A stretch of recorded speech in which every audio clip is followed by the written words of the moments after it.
Good evening. Welcome to the September 2020 meeting of the Arlington County Planning Commission. The Planning Commission advises the County Board on matters pertaining to planning and development in our community. My colleagues and I hope that everyone is staying safe and healthy. This month, September, we have one meeting scheduled for our public hearings. Some items I'm required to share right now. For the safety of our staff and residents, we're holding this meeting virtually as we did for our July hearing. Welcome to our commissioners, county staff, applicants, and community members who are all joining us remotely. We are legally authorized to hold this virtual meeting based on the governor's executive orders, legislation adopted by the Virginia General Assembly, and the county board's continuity of operations ordinance adopted in March. Before we begin, I have a few specifics to orient everyone to our virtual environment. Today's meeting is available as a broadcast with closed captioning on Comcast channels 25 and 1085, Verizon Fios channels 39 and 40, and the county website. Audio of today's meeting is available via phone. If commissioners, presenters, or speakers lose internet connectivity during the meeting, please reconnect with us by phone. You can use the number provided in the Teams invite, 1-347-973-6905. Registered speakers have received Ms. Johnson's telephone number and their registration confirmation. For other presenters and speakers joining us through Microsoft Teams, please keep your phones and devices muted until you are called upon. Please turn off sound to any other devices around you to minimize interference. When called upon to speak, you must unmute yourself by clicking on the microphone icon that's located on your meeting command bar. The moderator cannot unmute you. If you're dialing in by phone, press *6 to unmute. Commissioners, if you wish to be recognized to speak, please unmute your microphone to signal your interest, and I will call upon you in order. I understand you do not all have that raised hand signal. Public speakers, if any, you will be called upon by the clerk at an assigned time. Pre-registration to speak at today's hearing was required, and we're not able to accommodate any additional speakers. Public comment will take place within the same timeframes as we would provide in an in-person meeting. Speakers have 3 minutes to comment as individuals and 5 if representing an organization. The meeting chat is active for presenters or commissioners who need technical assistance only. Do not use the chat for discussion, public comment, questions about agenda item, or requests for information. All public comment must be shared verbally for the record during the assigned public testimony period. Lastly, this is a public forum. Today's meeting is recorded and will be posted to the county website. All information associated with today's meeting, whether written or spoken, is subject to Freedom of Information Act requirements. With that, Madam Clerk, will you please call the first item? Our first item for the evening, item number 1, is ZOA-2020-02, an ordinance to amend, reenact, and recodify the Arlington County Zoning Ordinance, Article 16, to enable expansions and additions to non-conforming two-family dwellings in Article 6 RA districts, and for other reasons required by public necessity, convenience, general welfare, and good zoning practices. We have our planning staff, Kelly Brown, to present this item to us this evening. Hi, good evening. Just wanted to say hello. I'm going to go ahead and turn off my video now and share my screen. Welcome, Ms. Brown. Thank you, and congratulations on your new role. Thank you.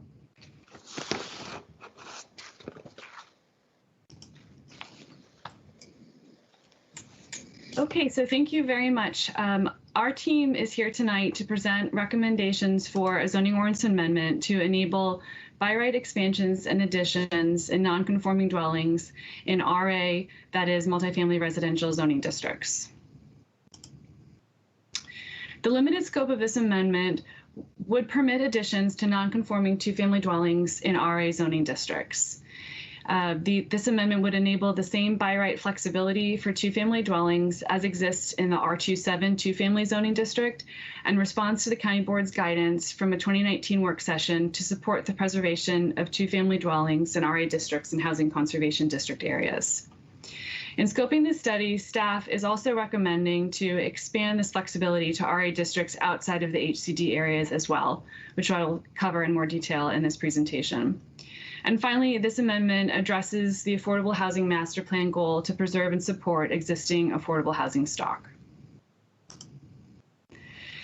So just by way of background, this table seeks to explain a little bit more about what nonconforming lots and dwellings can do per the requirements and standards of our zoning ordinance. So a nonconformity is anything that was legally built, established, and or created, but is no longer in compliance with the current zoning regulations. It would be a lot that is substandard in lot area or lot width, not having any street frontage,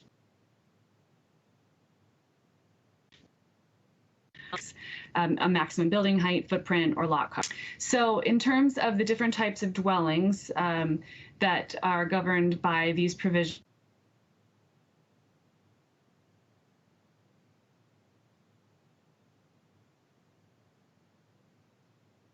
only districts.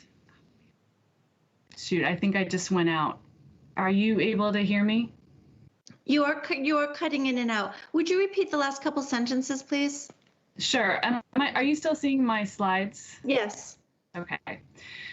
So I was just saying that one-family dwellings have various ability to make changes to nonconforming dwellings depending on where they're located. So in single-family districts, nonconforming one-family dwellings can make interior and exterior modifications by right. In two-family districts, they can make both interior and exterior modifications by right. And then in townhouse districts and multifamily districts, one-family dwellings that are non-conforming can only make interior modifications. Two-family dwellings, which are the subject of this study, can make interior modifications only in single-family districts. In two-family districts, the district in which they are permitted by right, both interior and exterior modifications are allowed. And then in townhouse and multifamily districts, interior modifications only are permitted in nonconforming two-family dwellings. So with that background explained, we have an understanding of what the issues are that need to be addressed with this zoning ordinance amendment.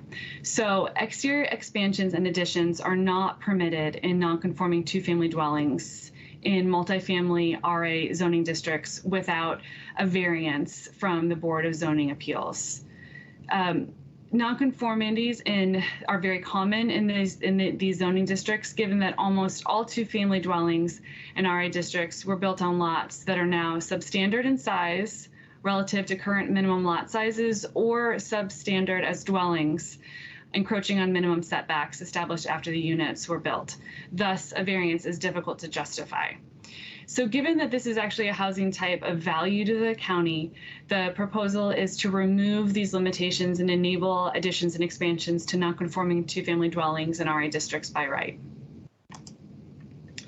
So this is a visual illustration of where these properties are located. The map shows the location of both one and two-family dwellings in RA districts. You can see that they are located throughout the county. The largest concentrations are in Penrose, Columbia Forest, and Green Valley. In total, there are 432 two-family dwellings in RA districts. 149 of them are located in our housing conservation district areas, and 283 are located actually outside of our housing conservation districts. There's a much smaller number of one-family dwellings. Again, not the subject of this study, but just as a point of reference, 11 are located within the HCD and 162 are located outside. This is additional information about where they're located. They're located in 14 civic associations throughout the county. And you can see from this chart that they have various adjacencies. They're located next to single-family detached homes, multifamily, other two-family, and townhouses. So the proposed amendment is a very small amendment, and it is to permit nonconforming two-family dwellings in RA districts to the list of those districts where a nonconforming dwelling can make additions or expansions by right. The 50% cap on additions would still apply.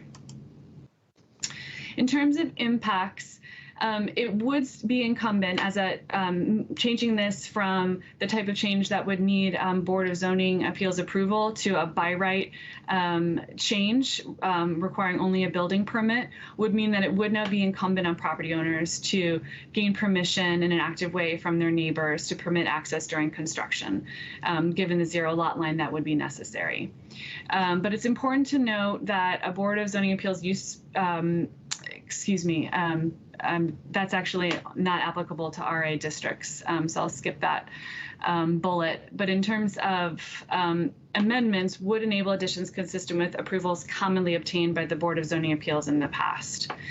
And this would become a by right opportunity for reinvestment in an aging housing stock, consistent with the flexibility that's already been granted to single-family homes and two-family homes in our two-family zoning district. So really aligning with flexibility that we've already granted in other parts of the county. It's also important to note that there are a small number of properties located in areas with existing plan guidance. There are 41 properties located in the Columbia Pike Neighborhoods Area Plan. We looked at this area and have determined that it is appropriate to extend the flexibility for changes to these dwellings in terms of being able to make additions, even though they already have existing plan guidance, because it is a new opportunity for by right reinvestment without precluding long-term change in the long term. So this is our timeline for public outreach and a request for action by the Planning Commission and County Board. We initiated review with the Zoning Committee of the Planning Commission in March, obtained feedback. There was a request to advertise with the County Board in May. We conducted some additional community outreach in May, sharing the proposed amendment through our ZOCO listserv, obtained some comments from the community. We also shared the proposal with a contractors group that regularly meets with our zoning division. And we also shared the proposal with the Columbia Pike President's Breakfast group, given the number of properties located within the Columbia Pike Neighborhoods Plan area. And then we are here tonight for a request for a recommendation from the Planning Commission and looking for County Board action in September as well.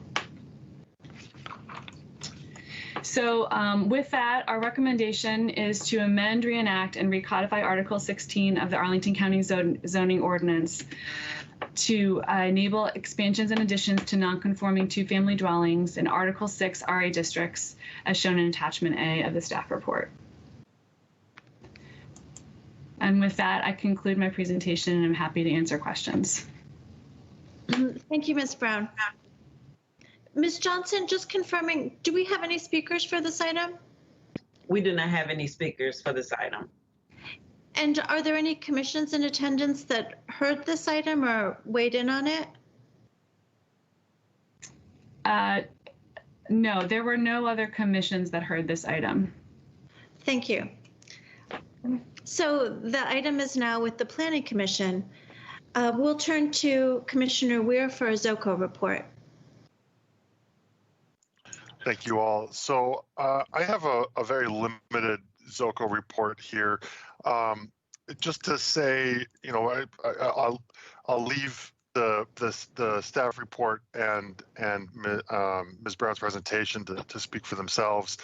The zoning committee did not meet on this item, although members of the zoning committee did give ultimately ad hoc feedback. I think that among those people that I've spoken with, there's general support, but I'm not in a position to say that there was any sort of formal support from the committee. That should not, however, be interpreted as a way of saying that there wasn't support. That's also not the case. I do have a couple of suggested bullets for discussion, and I'll talk about a couple of possible motions momentarily. And then none of these are intended to appear in any way critical of the work that the staff has done. I should preface by saying. So, you know, one item for discussion is that multi-unit dwellings are permitted by right in 3 of these zones, as is. Excuse me. I missed. That's a typo in the written report. 3 of these zones permit single-family dwellings by right. And to what extent does encouraging reinvestment in the 432 non-conforming 2-household dwellings? I'm sorry. Let me start over on this one. To the extent that the zones that we're talking about are already multifamily zones. These are the RA districts, right? To what extent does encouraging reinvestment in the existing 432 non-conforming 2-family dwellings limit the future supply or discourage redevelopment of these parcels into dwellings that would house more than 2 households? So by protecting this missing middle stock, to what extent is the opportunity cost even more missing middle stock in these RA districts?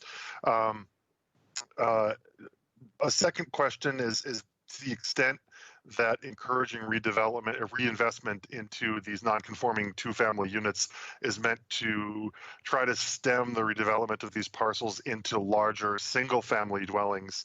Why not simply require use permit approval or site plan approval for single-family dwellings in the RA districts to begin with? You know, the RA districts are designed for multifamily buildings, and yet single-family dwellings are still permitted by right without any kind of feedback in these zones. More generally, and this isn't really for this meeting, but I want to flag it for commissioners to be thinking about.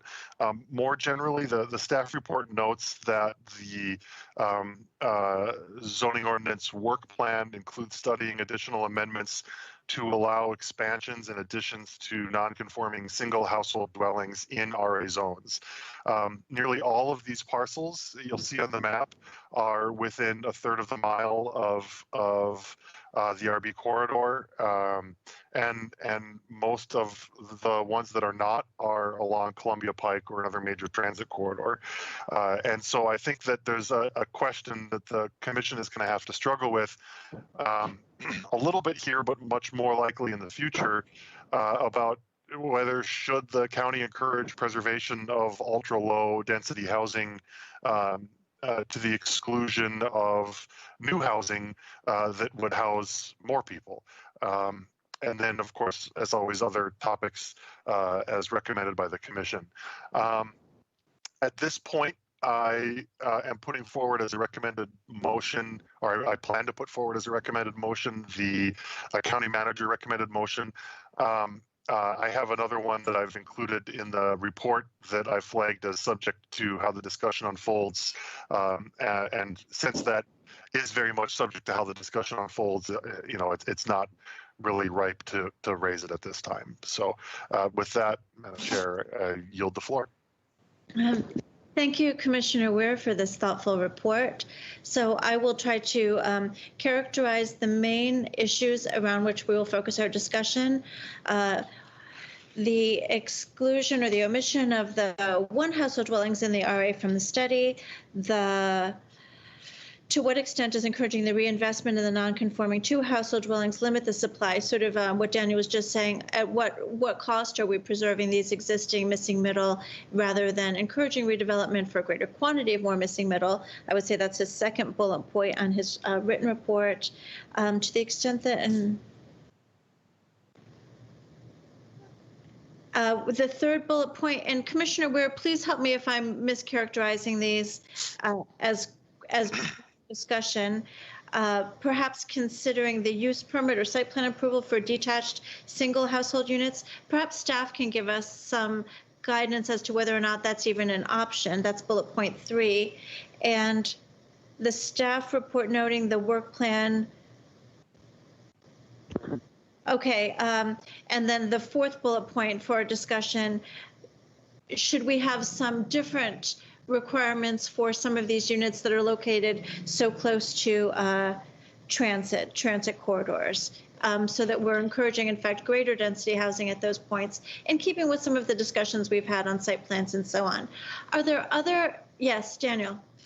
So I just want to re-spin the fourth bullet point a little bit, and that is to say that as a general matter, I think we should always be mindful about whether or not we want to have a floor on the kind of density that's available to build very easily, effectively encouraging it because of when it's within a third of a mile from transit. But that question that I'm putting to the commission is specifically concerned with what the staff report tells us is coming down the line, which is what to do about non-conforming single-family dwellings in RA zones. And just looking at the map in the staff report, I noticed that, like I said, nearly all of those are within a third of a mile of the RB. So for that one, I'm really just trying to put a bug in commissioners' ears and get people thinking about this. Although I do think that it would be helpful to for commissioners who have, pressing questions in line with that or strong feelings in line with that, I think it would be helpful for people to take the chance to ask a question or two now. Indeed, thank you, especially when we have Ms. Brown here to answer some of those.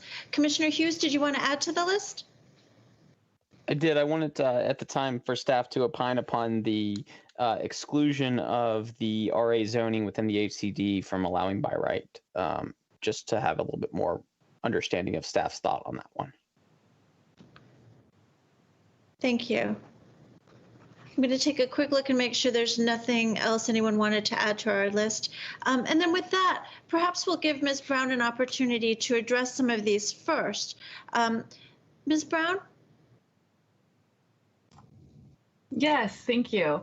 Thank you. So in terms of the question about single family detached dwellings, as you know, that the original direction from the county board was to look at 2-family dwellings in RA districts and HCD areas, as that was the topic of the work session at the time, looking at HCD areas and finding ways to support the preservation of 2-family dwellings, which is considered a missing middle housing type and a part of our more affordable housing stock. We expanded the scope to look at non-conforming 2-family dwellings in all RA districts. So our recommendation is to allow additions and expansions by right for non-conforming 2-family dwellings in all RA districts, no matter where they're located, whether they're within an HCD area or outside of an HCD area. We did also consider addressing 1-family dwellings as we were scoping this study, but determined that given the limited quantity of this dwelling type in RA districts, and the fact that 1-family dwellings, as Commissioner Weir pointed out, are not in alignment with the land use vision for these areas. The land use vision for these areas is really recommending higher density residential development. We did not believe it was appropriate at this time to expand flexibility for additions and expansions to 1-family dwellings. That said, we are mindful of the fact that this stock does exist, and there are homeowners that of these single-family dwellings who would appreciate the opportunity to add on to or expand their home just as the same as 1-family homeowners in our districts. And certainly they should know how their properties are zoned, but we're just mindful that these are homeowners just as any other homeowners in the county. So it's something that really deserves careful thought and consideration.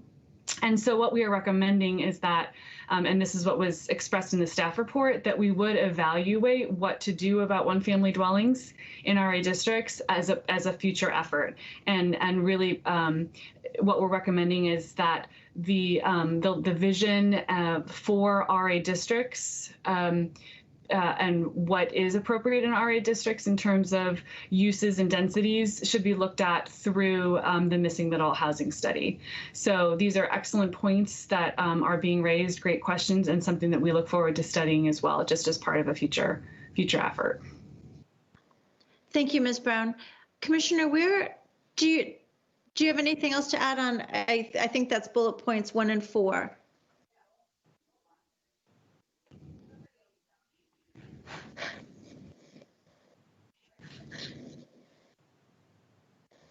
I not, yes. thank you. Thank you, Commissioner Hughes. Thank you, Commissioner Green. I just wanted Ms. Brown to confirm that single-family homes within RA districts still have the opportunity, for the record, to apply to the BZA to allow for an addition expansion of their property.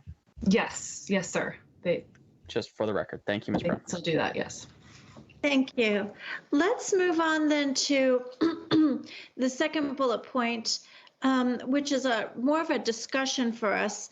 To what extent do we feel that encouraging reinvestment in non-conforming two-household dwellings to expand and persist limit any potential redevelopment of those parcels into higher density housing?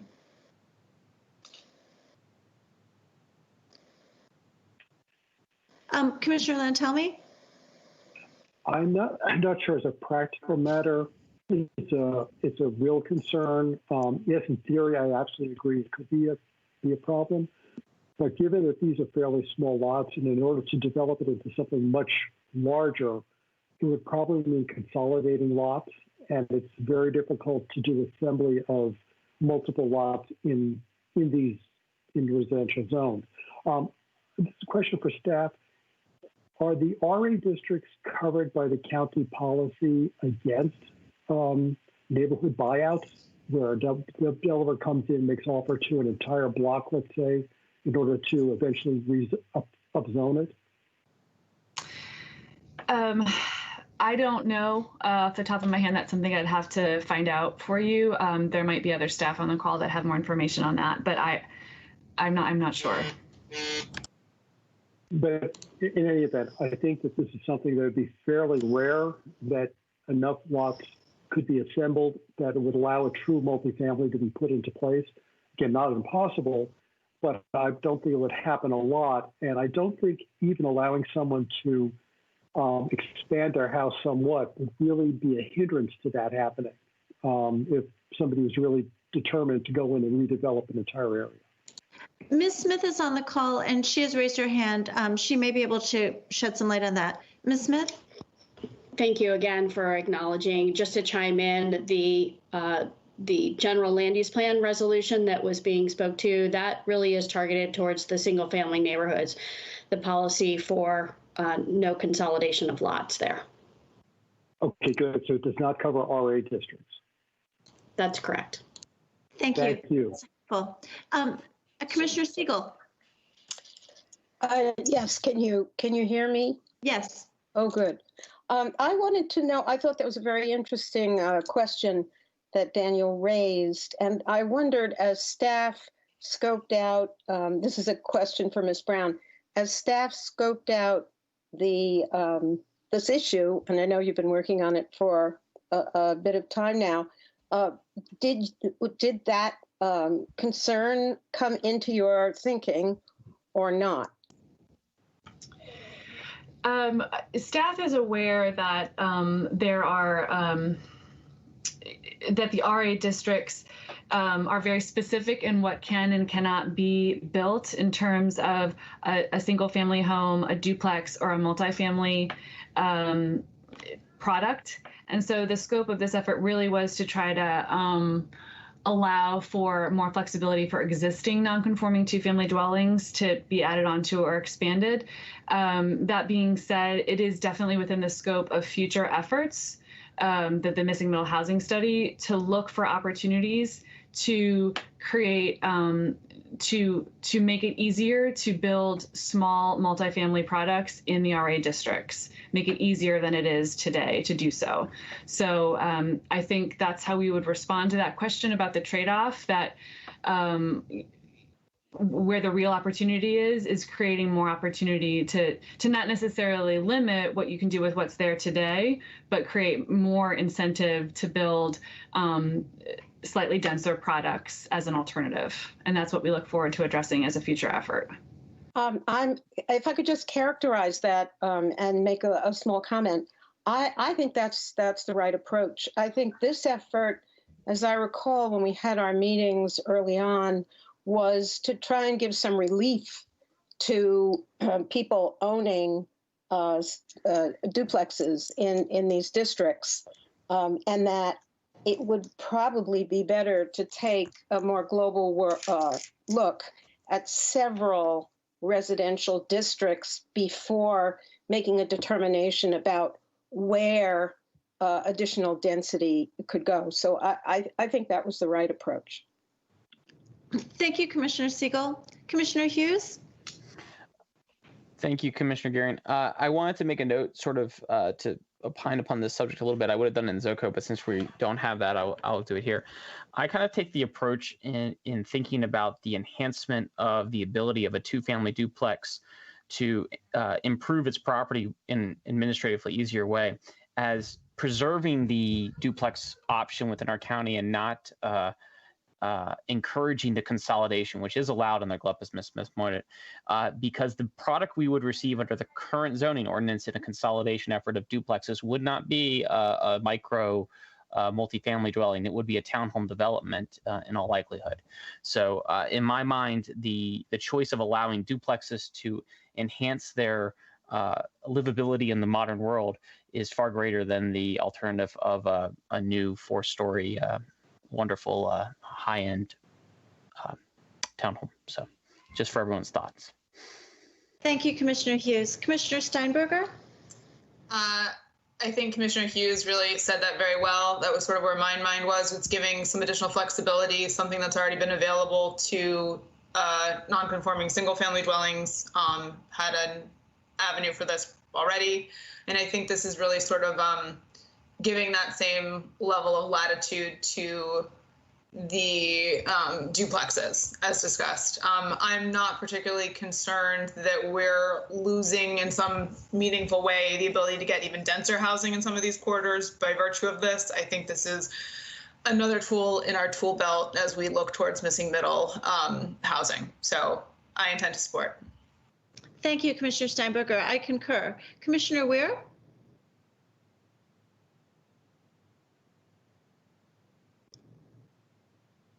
Daniel, you're not muted. You're muted.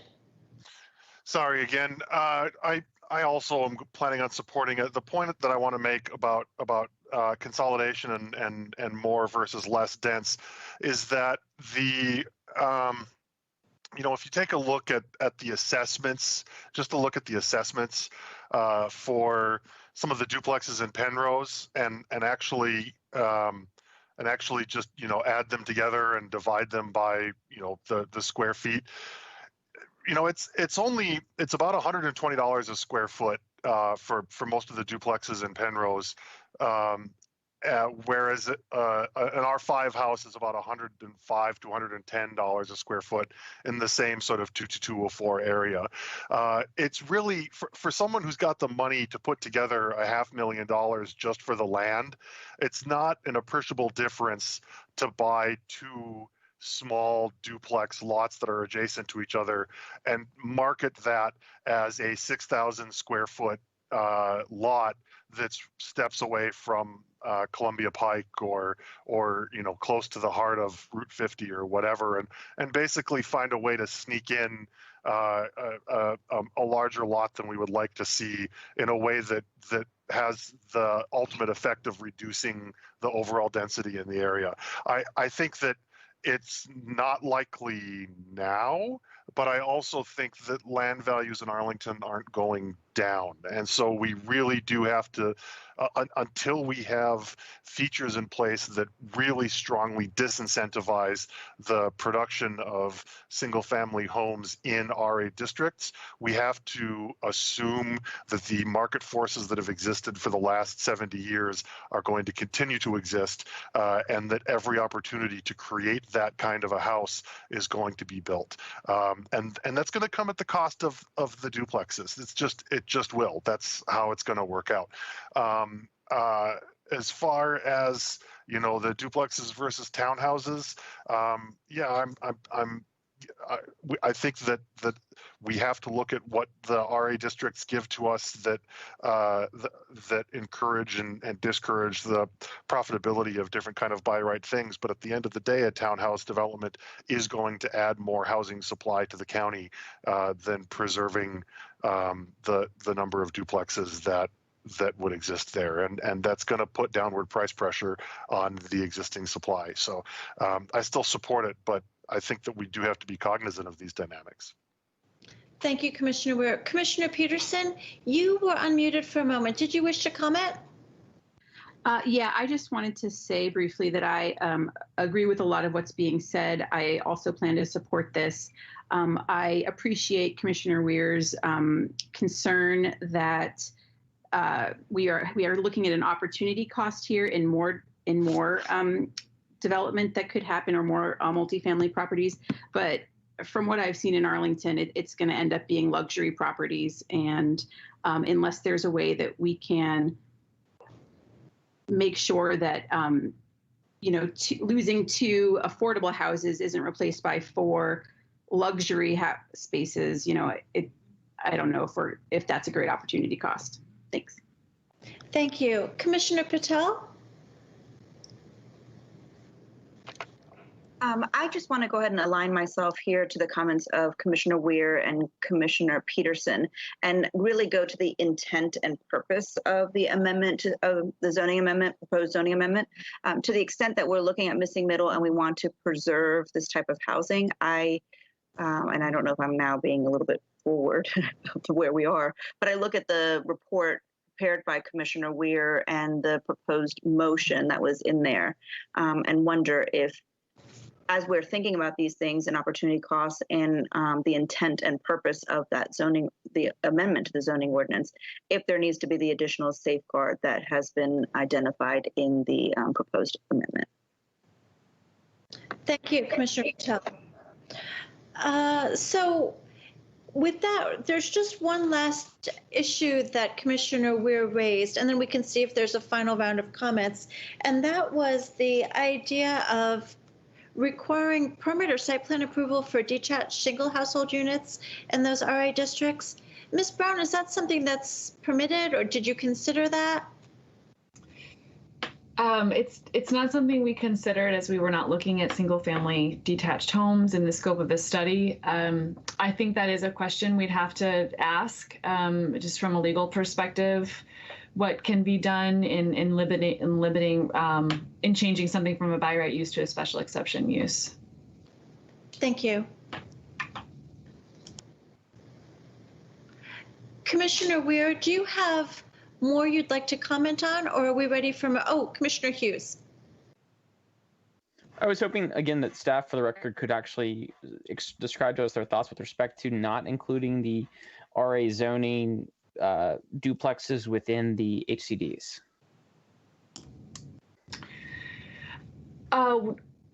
Yeah, just to clarify, we are looking at we are looking at RA districts both within and outside of HCD areas. So this zoning ordinance amendment is to allow for additions and expansions to non-conforming 2-family dwellings in any RA district in the county. Okay, so there isn't a separation between the HCD area and the non-HCD RA duplexes. That's correct. Just, sorry, I misunderstood you, so that's yeah. Okay. Kills another point I had, so good. Thank you. So we'll go to Commissioner Weir now for maybe a wrap-up of these issues, since it was more a thoughtful analysis of the long-term implications than any particular points of contention with the staff report. Commissioner Weir, do you want to wrap this up and make a motion? Yeah, so I do. The only thing that I am going to add is I just think something for us to be, something Commissioner Peterson said that I want us to be mindful of, is that new construction is almost always going to be what's called luxury, right? The only thing that makes something luxury is the rent or the mortgage, right? And when it comes to multifamily, it's usually not the furniture, it's usually the elevators and the planning processes. You know, I mean, I don't. Commissioner Peterson knows this as well as anyone, so I apologize to the extent that I'm coming off as mansplaining, but I want to challenge people to keep in mind that a lot of the way this works is just through the downward price pressure on potentially competitive units that the existence of new luxury units places. I mean, it's why 3-year-old used cars are cheaper than virtually identical brand new cars, even if there's only a 10,000 mile difference. And I really am not directing this at Commissioner Peterson. I'm trying to encourage everyone to remember this because it's something that we hear all the time. Right, we hear all the time that we shouldn't invest in new multifamily stuff because that's only going to be affordable to the wealthiest people. That's everywhere on Twitter whenever people talk about housing, and it's a dynamic we've got to be mindful of when we're thinking about this stuff. As far as wrap up is concerned, I do want to. Excuse me. Yeah. Commissioner Peterson has had her hand up. So before wrap up, let's let her have a word on this because I wonder if she'd like to clarify or expand upon it. Commissioner Peterson? I didn't actually want to comment on that aspect. I did have a separate question for staff, which was specifically related to, at our last meeting, we raised that historic zoning policies have reinforced systemic racism in our county. And so I wanted to know if in this report or analysis, they looked at whether this proposed policy specifically would improve equity in Arlington. For example, have we looked at the racial makeup of the owners of the parcels that would be given more flexibility, and would this impact their land value? Thank you. We didn't conduct that's a very good question. We did not conduct a quantitative evaluation of those questions, but we were mindful of the location of these properties, both two-family and single-family detached homes throughout the county, that they are located in diverse parts of the county. And so that was a consideration in our recommendations to address two-family dwellings for now and look at single-family dwellings in the future. Thank you, Ms. Brown. Commissioner Peterson, did that answer your question? It did, but I would encourage us to more specifically look at it just to make sure that we are being very targeted in fixing systemic racism, because it just isn't getting fixed on its own. So thank you. Thank you. And with that, Commissioner Lantelmi, and then we're going to go to Commissioner Weir for wrap up. Yes. Just on this, I think, Ms. Brown, you might be able to correct me, but I did read through the various papers on the missing middle, and going back to the history of the zoning ordinance and these very type of properties. And it seems that the zoning ordinance, when it was originally enacted, was in many ways specifically to disadvantage the minority African-American communities in the county because they wanted to discourage duplexes, multifamilies, which were seen as more amenable to renting or owned by minorities. So just the fact of changing this to by right from a special exception does actually help address that inequity from way back when. Thank you, Commissioner Lantelmi. Commissioner Weir. So the motion to make first is the staff recommended motion. So I move that the Planning Commission recommend that the County Board adopt the attached ordinance to amend, reenact, and recodify Article 16 of the Arlington County Zoning Ordinance, Article 16 nonconformities, specifically Article 16.2 nonconforming buildings and structures to enable expansions and additions to nonconforming two-family dwellings in Article 6 RA districts, as shown in Amendment A of the ZOA 2020-02 staff report. Second. I'll second that. I'm sorry, I need to call on you because I need to know who said that. Who seconded that? James was the first. James was Commissioner what I Lantelli. thought. James. Schroll. Okay, motion made by Commissioner Weir, seconded by Commissioner Schroll. Any discussion?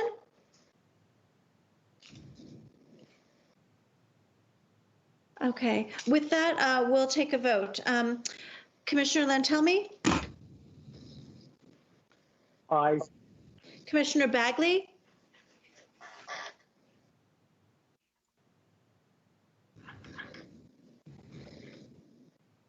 Commissioner Bagley? Aye. Thank you. Commissioner Hughes? Aye. Commissioner Morton? Aye. Commissioner Patel? Aye. Commissioner Peterson? Aye. Commissioner Sarli? Aye. Commissioner Schroll? Aye. Aye. Commissioner Siegel? Aye. Commissioner Steinberger? Aye. Commissioner Weir? Aye. Commissioner Guerin? Aye. The motion passes 12. Oh, unanimous. Thank you. Is there another motion? There is. I move that the Planning Commission. I move that the Planning Commission recommend, independently of the prior motion, of the prior recommendation, that the County Board direct staff to study requiring use permit or site plan approval for single-family dwellings in any RA district. A motion by Commissioner Weir. Is there a second? Second. Seconded by Commissioner Patel. Any discussion of this motion? I would like to speak to the motion. Yeah. Would you like to speak to it first and then wrap up, because we do have some other folks who want to speak to it. So please go first, Commissioner Weir.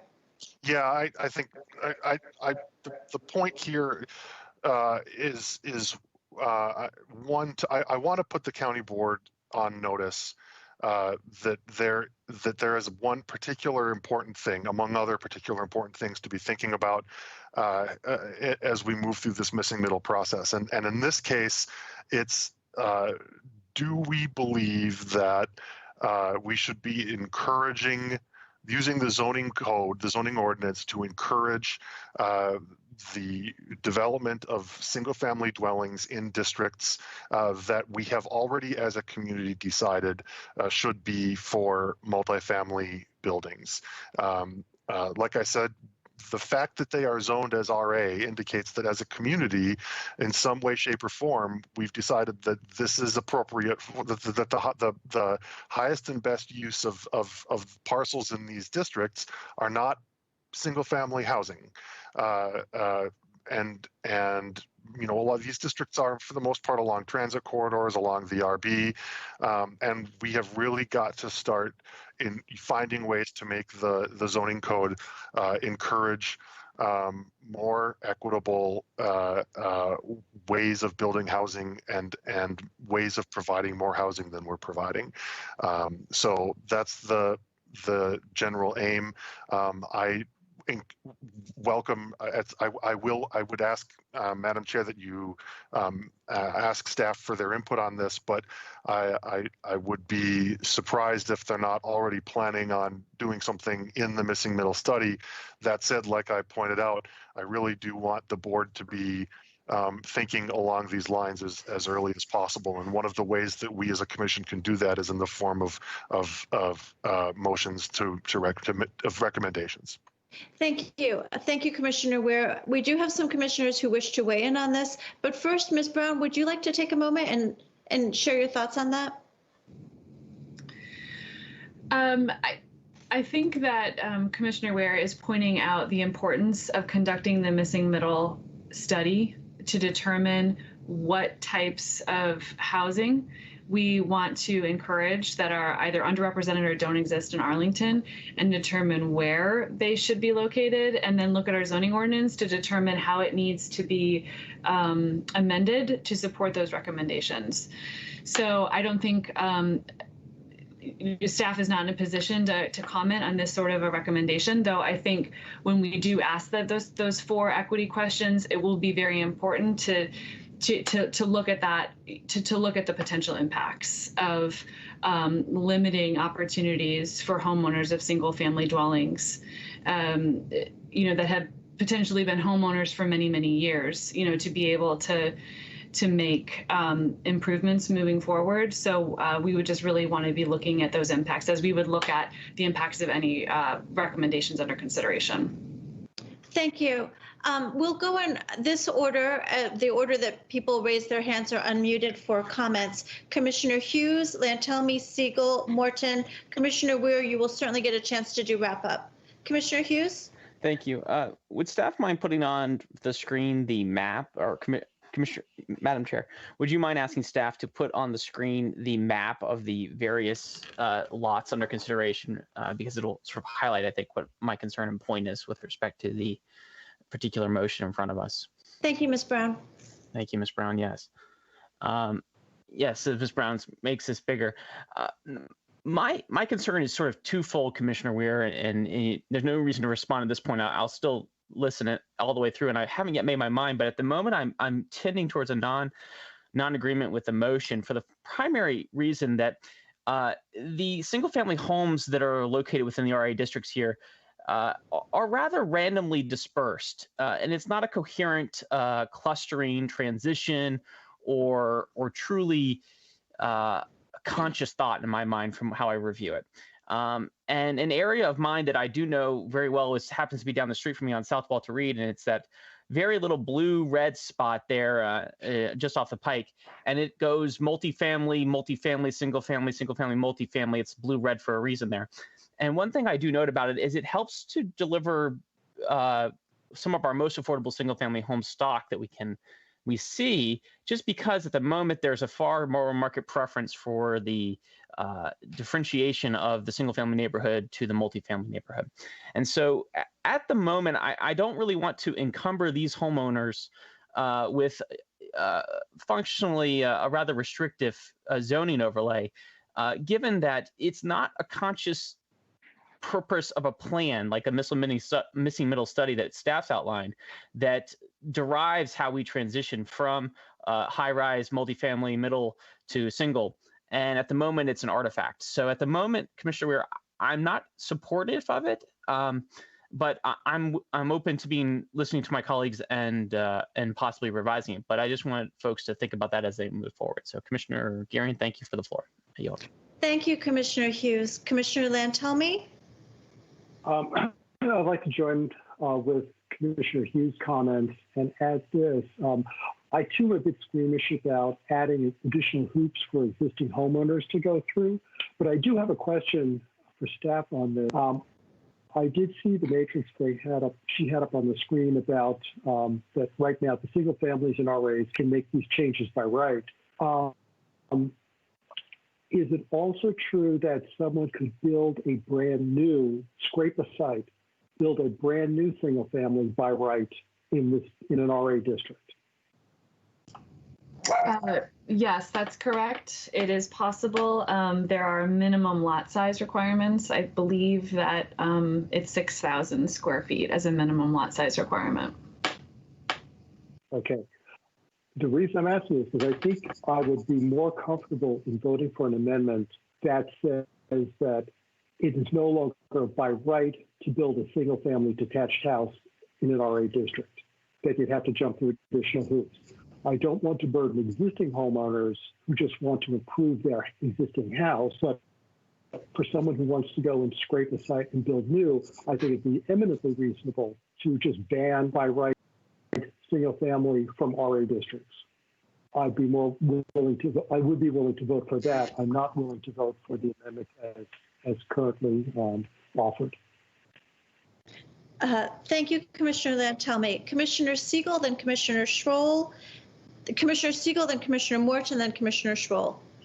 I want to say that I'm in tune, let's put it that way, with the sort of the intent of the motion, but I'm having an awful lot of trouble struggling with what exactly is being meant here. And I think my struggle has to do with 2 points. One, I'm not sure why this motion is part of our discussion, the previous discussion we've had and the motion we've just all signed on to, and not, rather than it's being part of a broader framework study on missing middle housing. That's one problem. The other problem is requiring the use of use permit or site plan.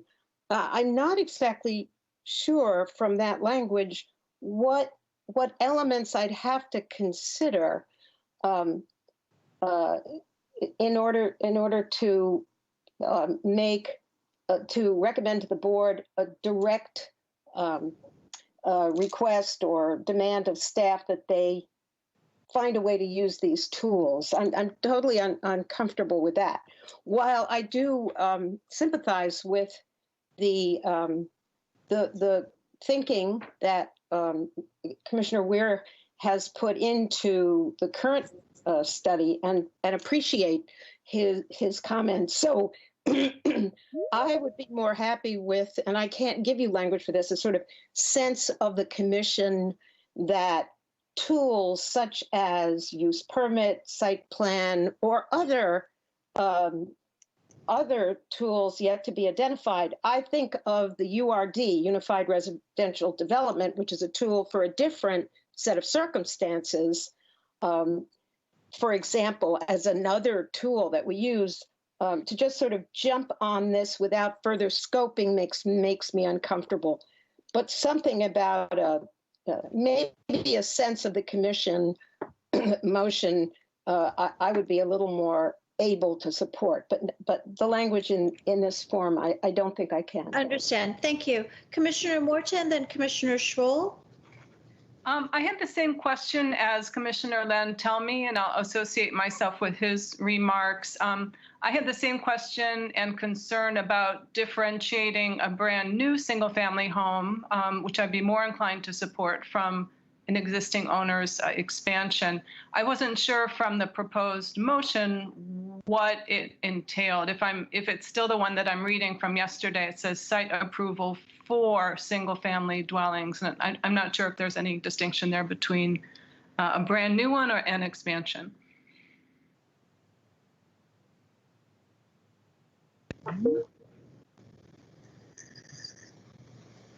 Commissioner Morton, was that it? Yeah, that's it. Thank you. Commissioner Schroll? Thank you, Madam Chair. Thank you, Madam Chair. So since we've had a few questions about this from other commissioners, I think I'd maybe just ask Commissioner Weir his intention with his motion, whether it was to prevent new construction. That's my reading of it, but I would like to get that from Commissioner Weir before making my next comment. Commissioner Weir? Thank you. I apologize. I've missed a few of your comments only because the internet at my house went out and it took me a moment to get back on via just my phone. The motion perhaps needs an amendment via unanimous consent. The point is specifically to change is to require use permit or site plan approval for construction of new single-family dwellings in the RA districts. And I can come up with some more specific languages, but basically the study would be to change the P's. There's a table on 6.2 of the ZO, and it would be to change the P's to U's and O's. Thank you, Commissioner Ware. Commissioner Schroll, did you have another question? No. So Commissioner Ware, thank you for that clarification. And I think when the time is appropriate, making a UC request would be appropriate. I certainly wouldn't oppose it. I mean, I think for my own purpose, this is an important amendment and one that, with that clarification, I'll support. I mean, while I understand that staff will be maybe looking at some of this during the missing middle housing study, I think it's important to iterate that it's not just the new housing types we need, but it's also looking at our current zoning districts and looking at where single-family homes are appropriate or not appropriate, where we want to prioritize additional density, given that 80% of Arlington land is currently zoned for single-family homes. So I think it's an important motion, an important thing for us to flag as a commission. And I appreciate Commissioner Ware for putting it forward. Thanks. Thank you. Is there anyone who hasn't spoken who'd like to be recognized? Commissioner Siegel, did you have something else? Just a question for Ms. Brown. Is that something that you will be considering for the missing middle study? Other tools, site plan, use permit? It is. That's what we haven't. Sorry. I'm sorry, I interrupted you. I mean, the first step, certainly in the missing middle study, will be determine the what and the where, and then how to amend the zoning ordinance to best support that vision not being the right word, but those recommendations for seeing housing types in places where you're not seeing them now. So we'll be looking at a variety of tools and strategies to make that happen. And I think that there will be many different tools that are recommended coming out of the process, and it wouldn't be limited to just one change. And so I think it is really important to go through that process and see what comes of it in terms of what are the recommendations for encouraging more missing middle housing stock in Arlington. Thank you. Thank you. With that, Commissioner Weir, would you like to request unanimous consent to amend your motion?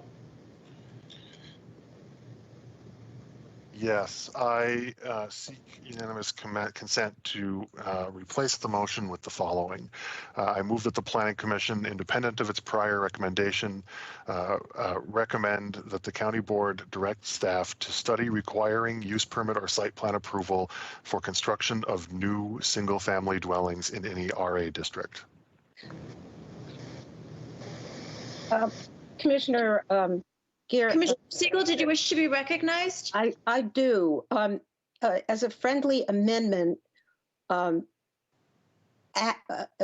comma at the end of Commissioner Weir's motion as part of the missing middle study.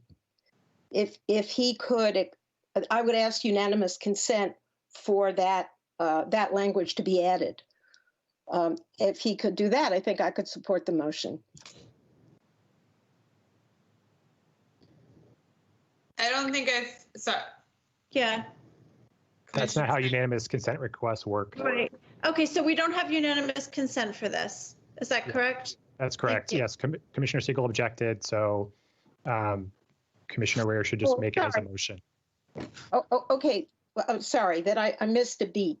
So you wanted first unanimous consent to the new language. Then let me withdraw that now because I would consent to that. Okay. Rephrasing so far we have unanimous consent. Right. Okay. Is there any discussion on the amended unanimous consent motion? Yes. Commissioner Siegel? Okay, now I would like to add, as part of the missing middle study, if Commissioner Weir and others are amenable to contextualizing this motion in terms of the work to come, then I could support it. Otherwise, I'm very uncomfortable supporting it as a sort of standalone do or die motion. Commissioner Weir, do you want to respond to that, or can we take some comments from our colleagues? I would, if the motion were to reference the missing middle study, I would prefer that it take the form of something like as part of or independent from the missing middle study.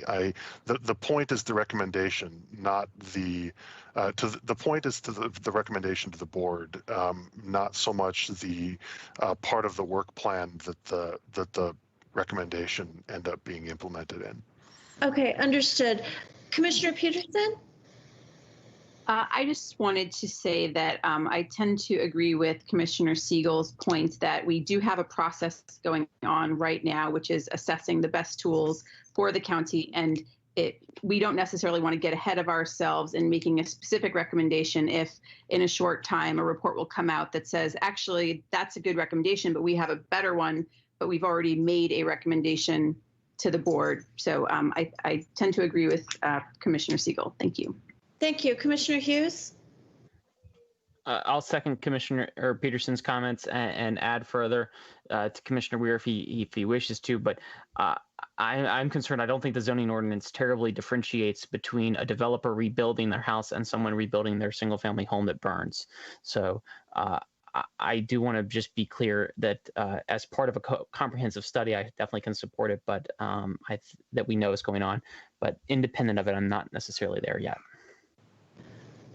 Commissioner Patel?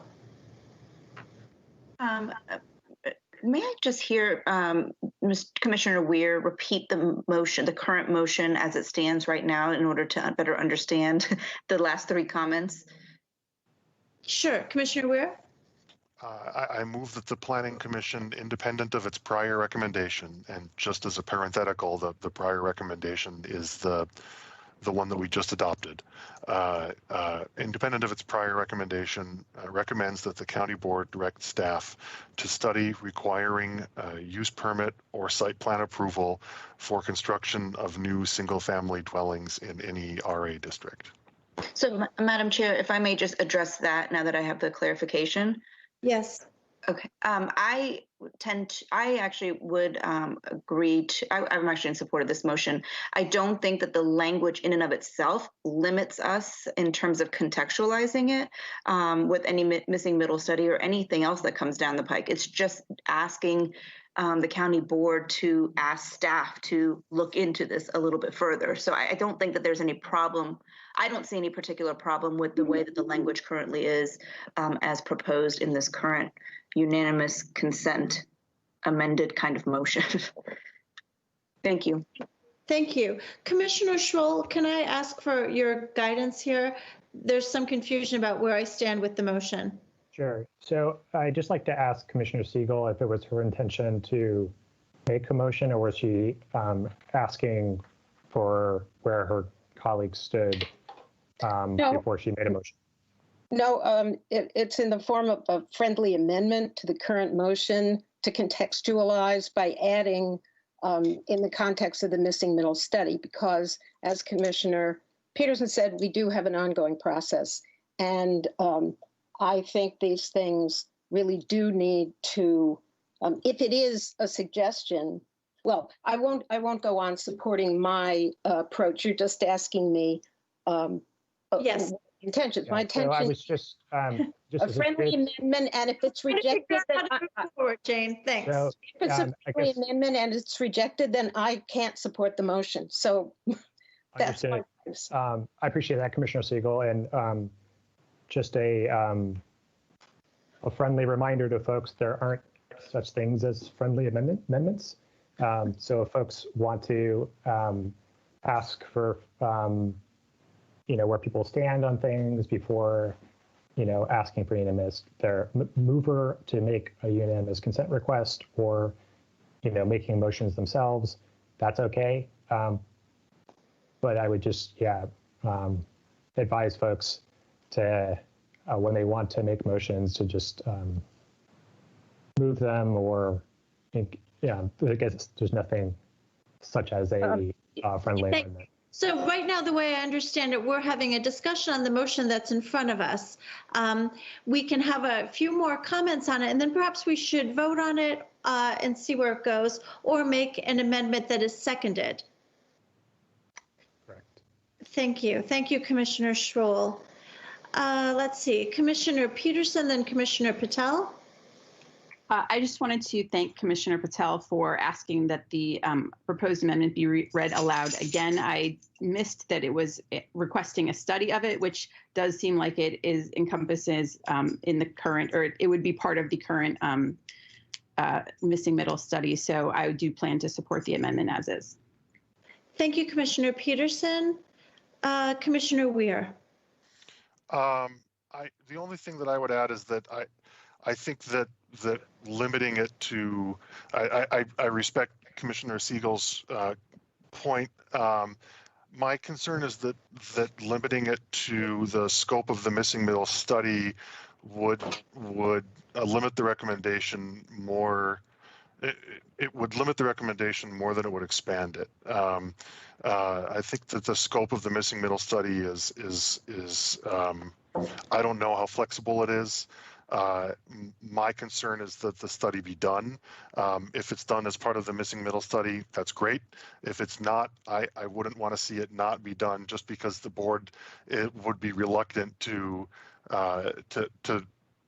open up the missing middle study scope to add this particular thing. So I guess the point there is that I think that the amendment that Commissioner Siegel is suggesting would actually remove the flexibility that she's trying to add. Thank you, Commissioner Weir. I've been instructed from staff that you need to have your cameras on when you are commenting. Thank you. We will. I see the same hands up. Commissioner Morton, then Commissioner Peterson. So I think I was just convinced by Commissioner Weir's statement of the reason for not wanting to introduce at this time this into the missing middle study, given that it's already in process. I don't know if there's a way to say something like in support of the missing middle study or something like that, but I think I'm convinced by what he just said to support his motion as is. Thank you, Commissioner Steinberger, and thank you for putting your camera on. Okay. Commissioner Morton said more or less what I was going to say. Oh, am I muted? Yeah. No. We need your camera. Thank you. Okay. I believe you're muted. I wasn't before. Okay, now I'm unmuted. Technology. I don't know what you all heard or didn't hear, but my comment was similar to what Commissioner Morton said. I think there's a way to phrase this so as to encourage the statement that in the context of the missing middle study, this might be the Planning Commission feels this might be the appropriate time to address this as a study element, but that the Planning Commission, understand, like this is an important study to take place, whether it is in that context or independently. So we could say something like in the context of the missing middle study or as an independent study, Planning Commission recommends, so forth. Thank you. Thank you. Commissioner Weir, are you comfortable with rereading your motion that was seconded by Commissioner Patel, and we'll take a vote on it? Do you want to withdraw it and make another one?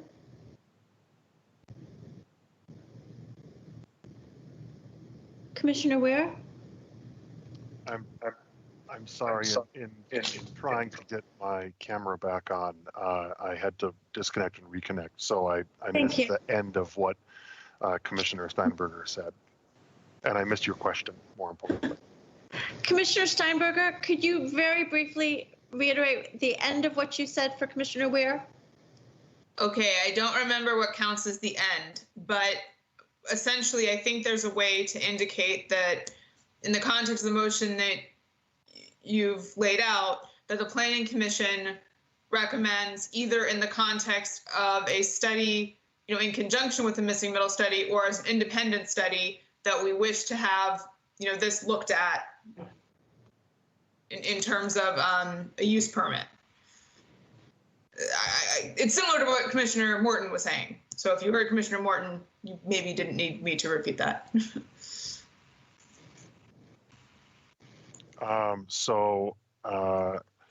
Let me just say then that why don't I move for unanimous consent then to replace the resolution further with the following.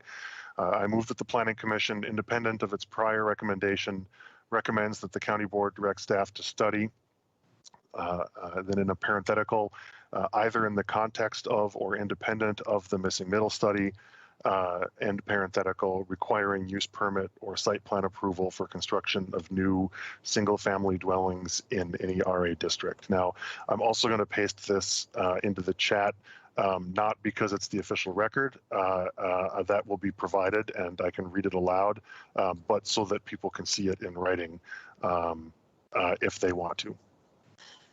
Thank you. Or would it be preferable for me to share a Word file?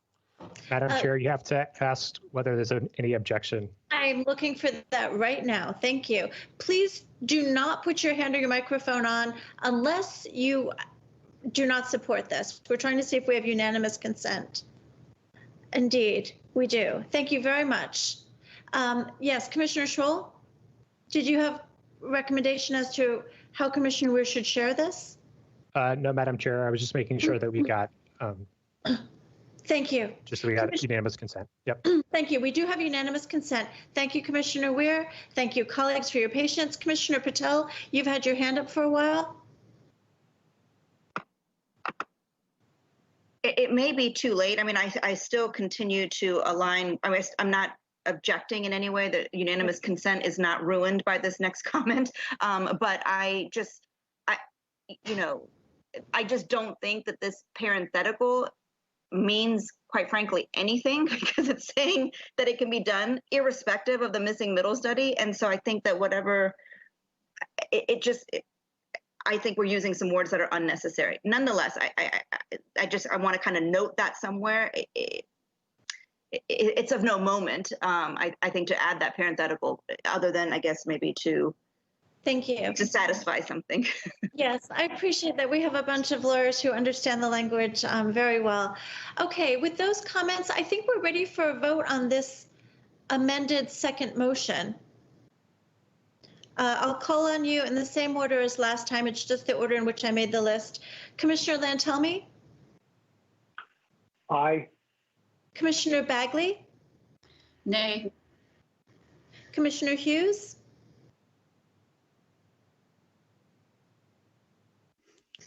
Abstain.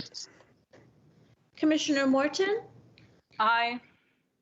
Commissioner Patel? Aye. Commissioner Peterson? Aye. Commissioner Sarli? Aye. Aye. Commissioner Schroll? Aye. Commissioner Siegel? Aye. Commissioner Steinberger? Aye. Commissioner Weir? Aye. Commissioner Guerin? Aye. So we have 10 ayes, 1 nay, Commissioner Bagley, and 1 abstention, Commissioner Hughes. Commissioner Hughes, do you want to speak to your abstention? It's back to my original point that encumbrances upon single-family homeowners in a non-planned study is still something I find a little bit disconcerting. I do hope that the missing middle study comprehensively looks at and evaluates how we go about zoning and increases the zoning and density in many parts of the community in a comprehensive and planned mannerism. I'm just not still happy with the independent function of it at this point and the encumbrances it would place on existing single-family homeowners in RA districts. Thank you, Commissioner Hughes. Commissioner Weir, would you like to have the last word on this discussion? Only that I would like to thank my colleagues for what I think is an excellent and important discussion. and to thank staff for the work that they've done on this zoning amendment, and for quietly abiding us as we take what I don't think is that big of a tangent, but is in fact a tangent to the precise language of the amendment. I'm very much looking forward to seeing the work on the missing middle study, whether it includes anything responsive to this amendment or not. So thank you again. Thank you, Commissioner Weir, for your thoughtful guidance on this issue. And thank you so much, Ms. Brown, for your patience with us this evening. Madam Clerk, would you please call the next item? Item number 2 this evening will be presented by Commissioner Jim Lantelmi, the amendments to the Planning Commission's bylaws. Thank you. Commissioner Lantelmi. Good evening, fellow commissioners. You've seen a document I circulated suggesting some changes to our bylaws. Because it came so late with various changes, we missed the 2-week deadline under our bylaws to change the bylaws for notice purposes. So we will have discussion tonight. And the earliest we could vote on this would be our next meeting a month from now. There are just 2 really that are left now for us to discuss. First one is in light of our my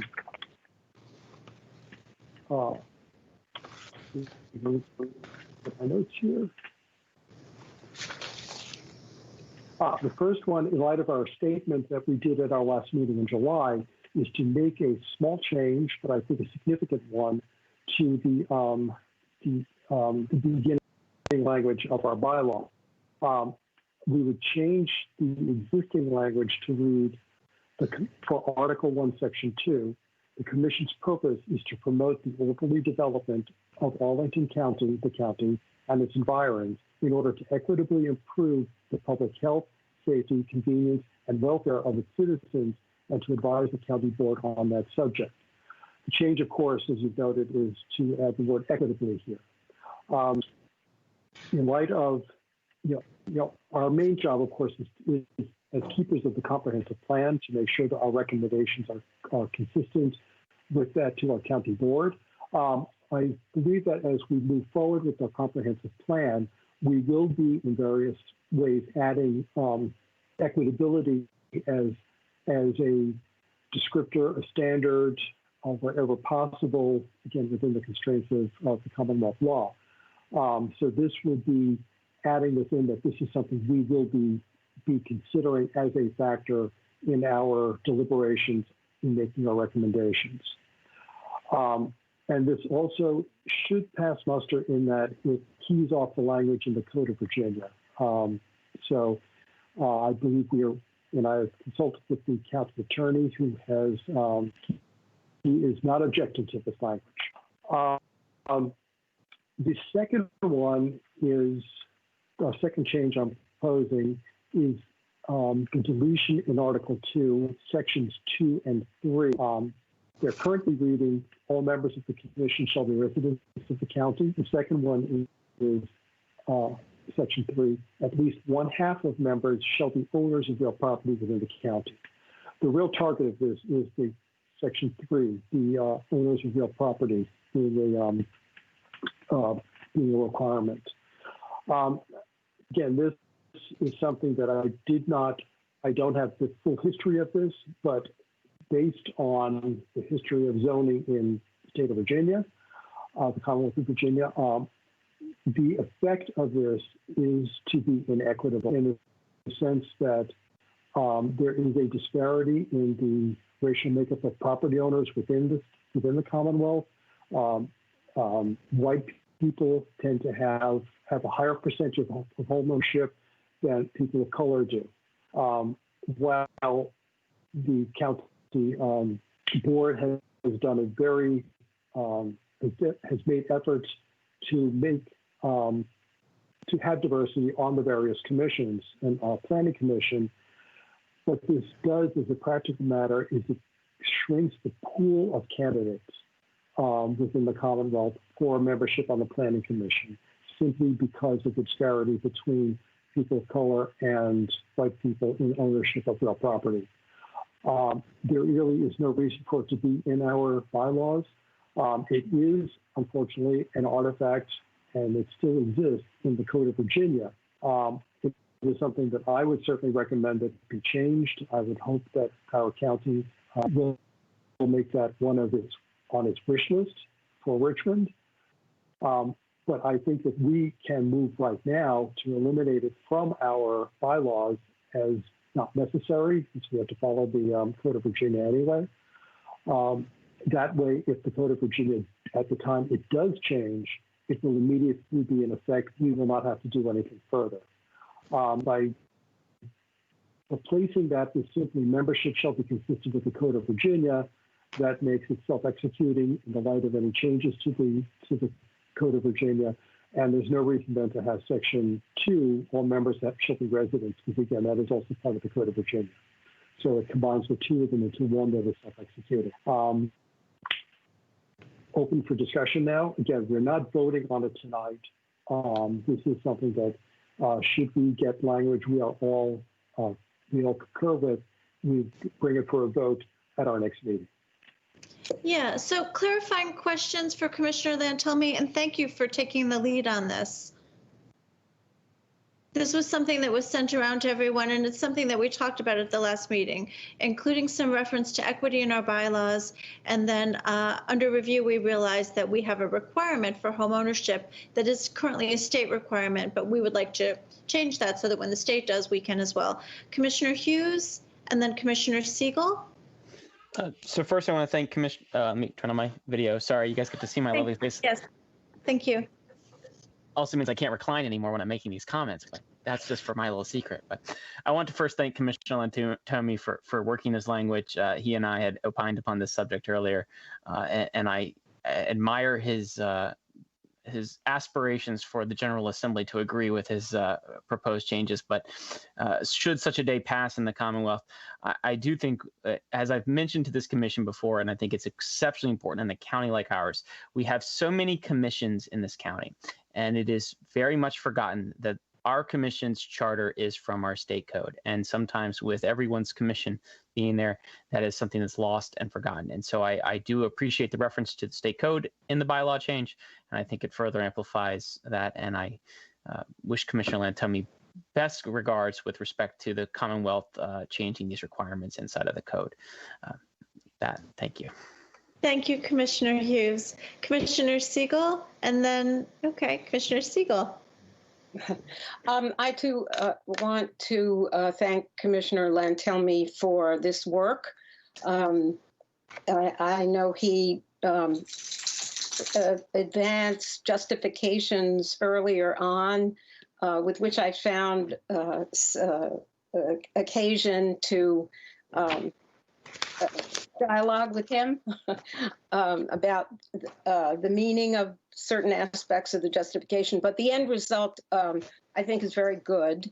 I think eliminating the requirement generally, which is what I think we're trying to get to, of home ownership, or creating a minimum for that, is really very important, because I think a lot of people will be, and already are in the county, renters, whether they're through there are REITs at work in the county that's going to give us a lot of apartments, and we really have to keep up with the times. So I do appreciate it. And I also noted that Commissioner Peterson asked her question about the racial makeup of people in the county living in the district that was under consideration tonight, really would support the basic framework of considering equity along with the other requirement that's been in our that's been part of our work for forever, actually, for a very long time. I do have a question. Are we waiting for a formula or language, specific language from the county attorney in order to vote on this? Thank you, Commissioner Siegel. Will Commissioner Lynn tell me, tell us more about what's coming next. Once we're happy with the language that I'm offering, we will be on track then to vote at our next meeting. Under Article 8, Article 8, we have to give notice, at least 2 weeks notice, in order to vote on a bylaw change. And we missed that deadline. So it has to be carried over to the next meeting. That's all.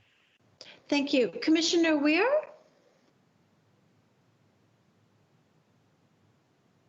Thank you. Thank you to Commissioner Lantelmi for the work put into this. I have one concern, and I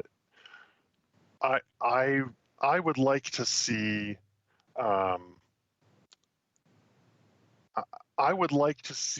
these provisions removed, but I'm not certain that I want to replace them with what Commissioner Lantelmi has proposed. I think I have no reason, Commissioner Lantelmi, your heart's in the right place. You're doing the right thing. You're moving us along the right path. My objection here is that that I don't want the Planning Commission to ratify what I believe to be bad law by blessing it in the language of our own bylaws. I think that it's, I think that a floor on property, on ownership of real property is a legacy of Jim Crow that is completely inconsistent with our concern for equity. And I don't believe that it's the place of either the Code of Virginia or the ordinances of Arlington County or the bylaws of this commission to put such a floor into place. And so if that's the floor in the statute, I don't want to bless that floor in the statute by a reference to it within our own bylaws. I would rather our own bylaws just be silent on that particular matter. Now, I don't have a problem with keeping the language of all members of the commission shall be residents or whatever other, or parroting whatever language is in the code. But I think that I've said what I have to say on this. Thank you. Thank you, Commissioner Weir. Commissioner Lantelmi, do you want to respond to that? It's a good philosophical point, and I'll throw that to the commissioners. Again, we don't have to decide that tonight. Discuss it. We can think about it, and over the next couple of weeks, we can talk it through. I can also consult back with the county attorney, but I think as a practical matter, we have to follow the Code of Virginia, whether it's in the bylaws or not. So it's a fair point that Commissioner Weir raises, and but it is a philosophical one that we as a body have to consider and ultimately make a decision on. Thank you. And thank you, everyone, for taking the time to read this and weigh in. Thank you, Commissioner Lantelmi, for taking the lead on it. We'll look forward to hearing more from you as you continue to work with Mr. McIsaac. And if you're listening, thank you, Mr. McIsaac. Any final words on that, Commissioner Lantelmi? No final words other than I did note that I did pull the language on electronic participation. I'm still working with Mr. McIsaac, but it may very well be that under the Code of Virginia's FOIA provisions, we can have the hybrid meetings that we're talking about that we're changing the bylaws to enable, that can happen anyway. However, one thing does seem to be a bar is that, again, under the Code of Virginia, it's physically present for a quorum. So absent an emergency declaration, under the Code of Virginia, we have to have a quorum actually present. Other members can participate electronic beyond the quorum, but the quorum itself has to be members physically at one site. So again, that's helpful sort of to why know. I'm pulling that provision. So there'll be more information for us all to review. Thank you very much. Ms. Johnson? Yes. Yes. Item number 3 will be some follow-ups and updates on our Planning Division work plan by our Planning Division Director, Bob Duffy. Good evening, Chair Guerin and members of the Commission. Welcome, Mr. Duffy. It's so good to see you all this evening. It's been some time. I'm pleased tonight to have an opportunity to give you an update on several of the major projects that you'll recall were certainly part of our work program as we presented it to the joint work session between the County Board and the Planning Commission in February. Now, that certainly seems like a decade ago, I think, to most of us, but that work program continues to be what guides the work of our staff. We have, due to the pandemic and the emergency, certainly adjusted a number of timeframes and some basic aspects of our work program projects, but I'm really pleased to report that with the outstanding work of our staff, we continue to advance all of those continuous elements of our work program, as well as several new projects that I want to highlight tonight. So what I would like to do, and staff will bring up some slides, is I want to give you an update on, I think, 3 critical projects that we're launching in September. While there's been some work done, extensive work done by staff behind the scenes, we're going to be launching the Pentagon City Phase Development Site Plan update project, the Missing Middle Housing Study, which has certainly been part of your discussion this evening, and the Clarendon Sector Plan update. So I'm going to highlight where we are with those 3 projects, and then I'm going to provide some basic updates to several other key projects that are ongoing. So Chair Guerin, I am happy to go through my presentation in its entirety and take questions, or to pause as I go through particularly these 3 basic elements. I'm certainly mindful of your time this evening and the other items that are on your agenda. Thank you, Mr. Duffy. Please go through all of them, and then maybe we'll let everybody have a turn to ask questions about the areas of which they have specific interest. Great, thank you again. Let me talk about the Pentagon City Phase Development Site Plan project.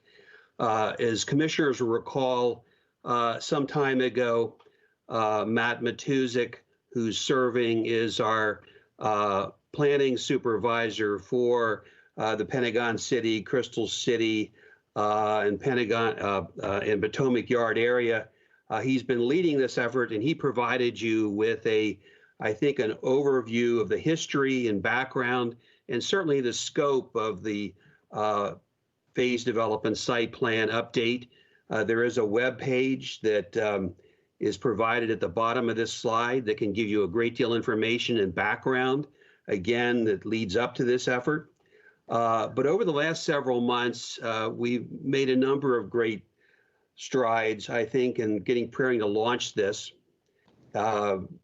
Matt and a team of senior staff worked within our county and state procurement requirements to retain the consultant team that will be working with us on this, led by Goody Clancy, who has worked with us on projects before in Arlington.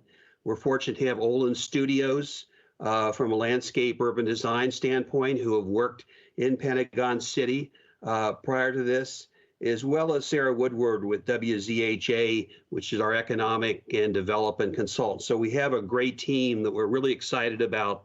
And to date, they've been meeting not only with the county planning team, but we had a number of meetings with a number of the key stakeholders. We've had at least one meeting with representatives from the civic associations and various interests, and Matt Matuzik continues to lead that effort over the next couple of weeks. So we're about to kick off what we call Phase 1. And the schedule that you'll see here is confirmed. We are going to begin to have some focus group meetings that'll begin with the staff and consultants in September. And this will involve all of the various interests, stakeholders, community, business, property owner. Those will take place in the fall, again in September.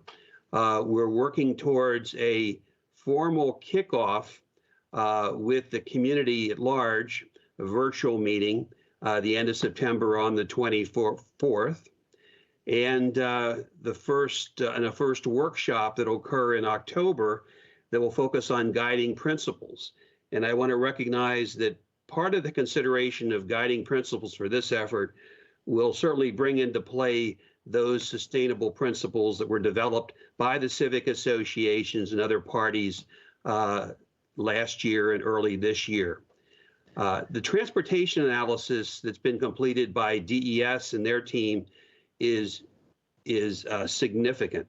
It really prepared a sub-regional model, if you will, that will allow us to examine the implications on a multimodal basis for development scenarios that we'll be testing and reviewing as the project moves forward.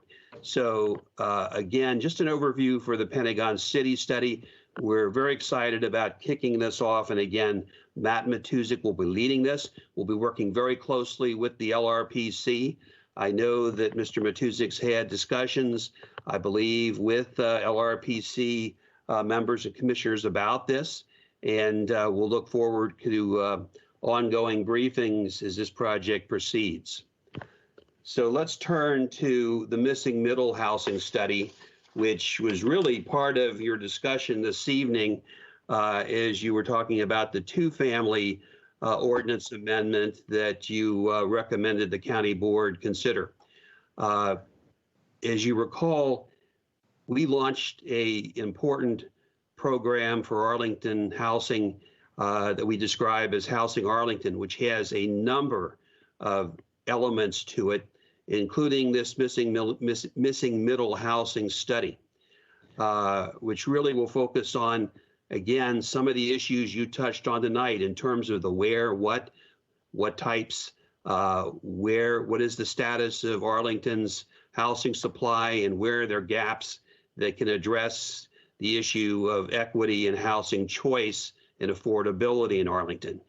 I want to encourage all the commissioners, if you can tomorrow at 7 p.m., to basically join the webinar where staff from both planning and housing will have a program that will be facilitated by the Alliance for Housing Solutions. We'll go through the research compendium that's recently been developed by staff.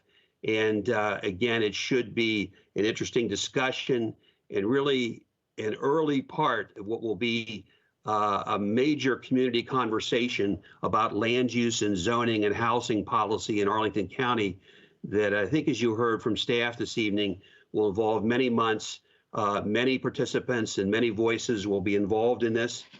I'd encourage all the commissioners, if you hadn't had a chance yet, to look at the 5 bulletins that can be accessed from the webpage that's noted below. Many of the questions and thoughts that I heard in your discussion this evening, I think many of them are addressed in terms of looking deeply at our housing market pressures, looking at the housing choices that are before Arlington County. And I think most importantly, and for the first time, Bulletin 4 really addresses Arlington's land use policy and zoning and digs pretty deep into the 9 decades of zoning and land use in Arlington, its impact on neighborhoods, its impact on equity and housing choices. These are significant research efforts that our staff have done. I think the work is outstanding, and it provides a great foundation for the community conversation that's going to take place on the missing middle program. September 22nd, an important county board work session where we'll begin to review, again, the scope of the work, as well as many of the objectives that we'll be tackling. And then the phase 1 kickoff in October. And there are a number of engagement events that I won't go through this evening, but if you go to the webpage, they'll certainly be there. And you're going to hear more about these from this team that's made up of Arlington's planning, housing, and research team that are working on this project. So I'd encourage planning commissioners to take a look at the 5 bulletins. That the extensive research that staff has provided, I think, relates again to some of the questions that I heard from many of the commissioners this evening. The third important project that we're going to launch in September deals with the Clarendon Sector Plan. And we've discussed this in our work program and have had some discussion with the commission about this. I think, as all of you know, that there are a number of major site plan applications that have been submitted to Arlington County and number that are pending. They involve the Joyce Motors properties that where we now have an application that's been accepted, the Silver Diner group of properties, and there are several other properties, including the possibility that the St. Charles property in Clarendon may want to proceed with some form of redevelopment that could involve both market rate and affordable housing. And lastly, the Wells Fargo and Verizon sites. So there are 4 to 5 applications that we will see that are focused in this western terminus of Clarendon and really the transition between Clarendon and Virginia Square. So again, the purpose of this study will really test to see, should revisions to the sector plan be considered to support future growth?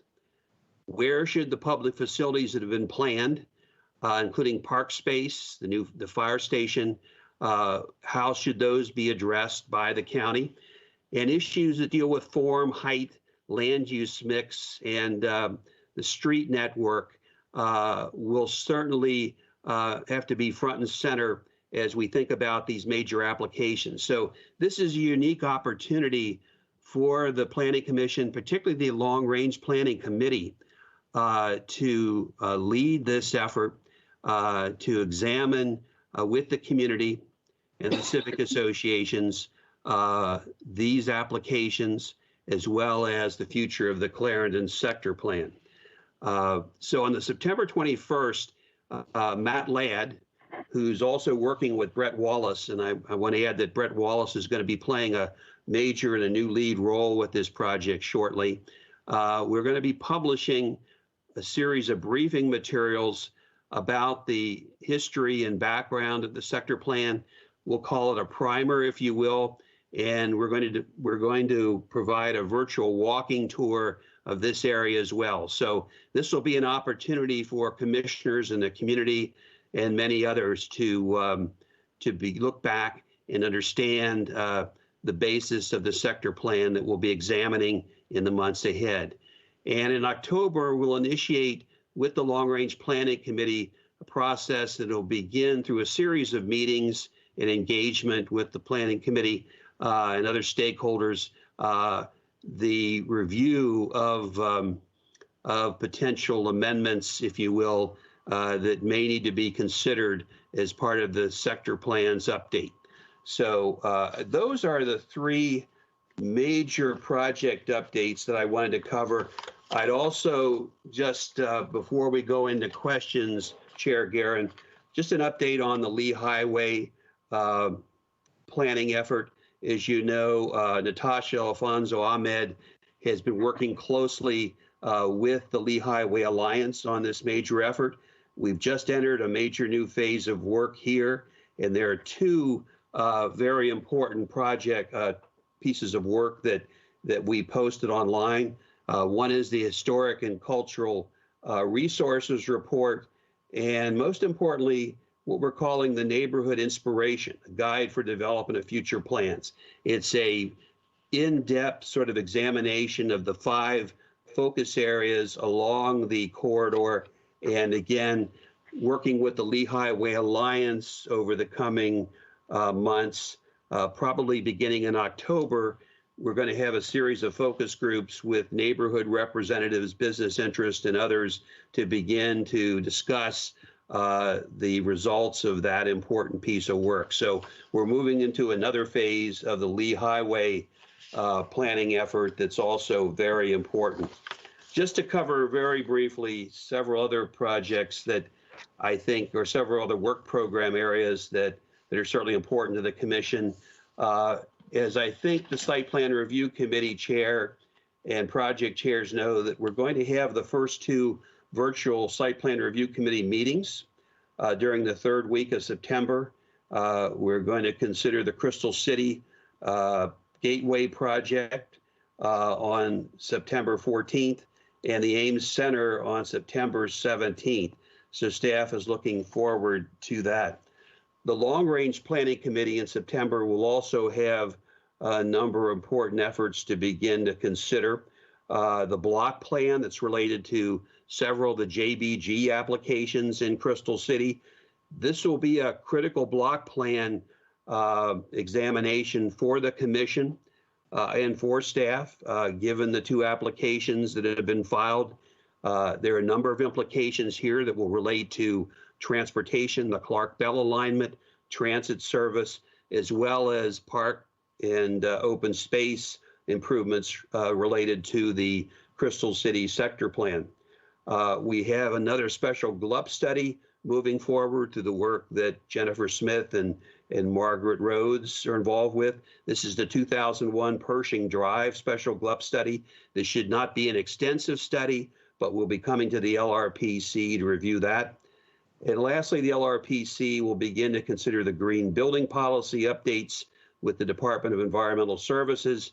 And one of the things that we've been working on, it's been part of our work program, I think, since 2019, is given the level of vacancy in Class C office space, as well as the changes in the office market occupancy, and particularly given the implications that the pandemic has had on the future occupancy and the different forms of virtual workplaces that may dominate for a while, we'd like to have a discussion with the LRPC about some criteria that we think will be important as we look at possible changes to planned, existing, and approved office space. So staff is gearing up for that discussion. Just lastly, I just want to touch on some work that we'll be dealing with ZOCO. We'll certainly be meeting on the neighborhood form-based code housing amendments. That'll be a major discussion item, certainly for the commission and the county board in October. And we've done some further work related to outdoor cafes, and that is certainly important in this this period of COVID-19. So that is a overview, Madam Chair, of several of our major projects, and I've highlighted some of the existing work program projects as well. One thing I'd like to touch on before we go to the comments, I think it would be helpful, and I've discussed this with Chair Guerin. I think it'd be helpful if on a monthly basis that staff could provide a written report to provide updates like this on projects so that we can continue to communicate and provide updates to the full commission. We're prepared to do that. And I think after tonight's meeting, we'll provide such a report to the commission, Madam Chair, if that's acceptable. So I will pause there and I look forward to the discussion. Thank you very much, Mr. Duffy. This was very helpful, and I hope we can have this same sort of report at future meetings as well. We would certainly welcome the written report, including the slides going forward. And on another related note, it certainly does sound like there are a lot of public meetings coming up. I know we didn't get the dates for all of those, but rest assured the Planning Commission is very eager to work with CPHD and other staff to fulfill our obligation for community engagement at LRPCs, SPRCs, and ZOCO meetings. So we'll look forward to seeing those dates coming up on our calendar very soon. So with that, let's open up our discussion, comments and general questions on these issues, recognizing that, as always, I'd like to encourage us to rely on each other as colleagues for specific information. Note that Commissioner Siegel is leading the effort on the PDSP, and I know she's been extremely thorough on that. So you can always reach out to her for specific questions on that. Likewise, Commissioner Schroll is our LRPC chair, so he will have specific information as we move forward on things like the Clarendon sector plan. And now I'd love to hear from my colleagues if you have questions or comments for Mr. Duffy. Please just unmute your microphone if you do not have the option to raise your hand. And if you don't have questions or comments, that's fine. It's a long evening. Okay. Commissioner Schroll, then Commissioner Siegel. Thank you, Madam Chair. Mr. Duffy, thank you for that presentation. In talking to staff about one of the items you referenced towards the end of your presentation about the plan for office space, I think the 2232 issue is part of that. And so as you're preparing the written update to the commission, I would encourage you to please provide us an update of the status of where staff is with the 2232 issue that I know they've been working on for over a year at this point. I don't know, I got pushed to the back burner, but as things changed, so not really a critique. I think we're just interested in understanding where things are with that, as that issue is going to come before LRPC. Thank you, Commissioner Schroll. We will do that. Commissioner Siegel, then Commissioner Lantelmi. Yes, thank you, Mr. Duffy, for that report. I absolutely really do appreciate it. One begins to feel detached from the lots of ongoing work that you and staff are doing. And so for that reason, I'm pleased to hear the sort of list of things that are happening. I just wanted to make one point, and maybe if I could, if I'm getting too much in the weeds, I can take this up at another time. As I've gone through the work, the SPRC work and the Block Plan M, which was sort of fielded through the videos and the slide deck, I just often I have the feeling that with Block Plan M, for example, I had like thousands of questions.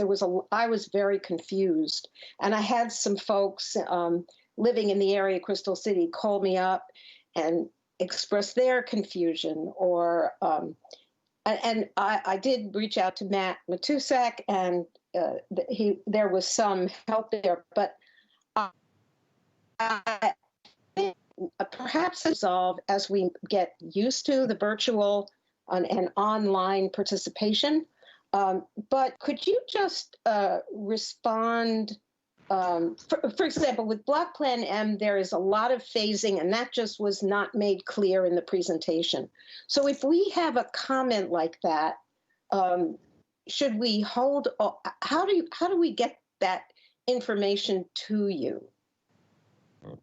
Well, thank you, Commissioner Siegel. As you pointed out, Block Plan M in Crystal City is complicated, to say the least. There are a number of issues that, again, relate to transportation, the open space, public space system, phasing. It's complicated because of the Clark Bell recommendations within the sector plan. I would say this, that if you have any questions, if any commissioner has a question regarding anything we posted online or anything discussed, please contact the project team. I know Aaron Schreiber's here with us tonight. And again, Jen Smith is still with us. This is going to be a joint effort between Aaron and Jen's staff, the current planning and comp staff. We're working very closely together.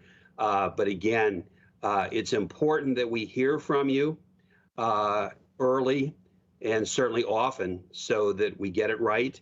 Again, I anticipate that ultimately the recommendations or conclusions that come from this Block M study will have a number of implications, not only for the applications that are pending, but may have implications for the Crystal City sector plan. So I'll stop, but again, we are anxious and look forward to continuing to work closely with the LRPs and the Crystal City Civic Association as we move through this effort. So please contact us early, and we will provide the answers as best we can.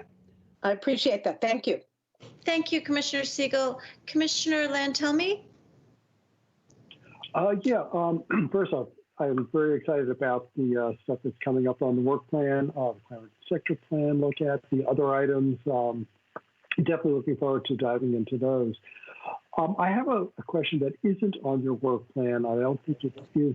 It comes up partly because of trends that have been going on, which have been exacerbated by the COVID crisis. We're probably over-retailed at this point. We have a number of vacancies. They're growing all the time. We may have even more if one of the two Macy's shuts down or one of the two malls becomes no longer viable. Have we gotten any inquiries from Amazon or from other retailers about creating fulfillment centers in the vacant spaces that we have? I'm not sure that our zoning ordinance contemplates or allows such uses, but it's something that, again, I'm not even sure it's appropriate for Arlington, but it is something that we should be thinking about. What are alternative uses for the potential square footage that's going to be fallow in the coming years? That's something I'm concerned of, and I think it's something we should at least be thinking about so we're not caught with too much or, as some other county or jurisdiction, snatching potential uses away from us. Commissioner Lantelmi, it's an excellent question, very timely. I'm sure many commissioners have been reading about what's happening in the real estate market in terms of retail properties that previously had major retail brands that are now beginning to disappear, and what the future of those spaces, whether they're part of malls or freestanding locations, this is going to be something that we'll certainly watch. To answer the question, we have not received an application for a fulfillment center. Our zoning ordinance does not identify it as a use as we know it today. And again, I think the question as to whether fulfillment center is a good use in Arlington County would be subject to a great deal of study. Thank you, Mr. Duffy. Thank you, Commissioner Lantelmi. I don't see a lot more raised hands or questions, and I know we're getting towards the end of a long night. So with that, Mr. Duffy, thank you again for the presentation. We look forward to hearing more about when all these meetings are scheduled so we can move forward on them and get them on our calendar. So please do let us know that and how we can be supporting CPHD.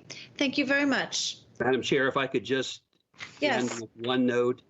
Again, as you can tell from my brief presentation this evening on the work program, particularly these major projects, as well as our work with the Site Plan Review Committee, LRPC, and ZOCO, we are going to have a busy fall and a busy 2021. And again, we're looking forward to working in partnership with the Commission on all these projects. It's going to require that close partnership and collaboration. I know you're going to discuss later this evening how some of our virtual pilot work has been proceeding. Again, we want to work closely to continue to refine that work. And again, I think over the coming months, again, the ongoing working relationship and partnership with the Commission is going to be so important for the future of these projects and our work program.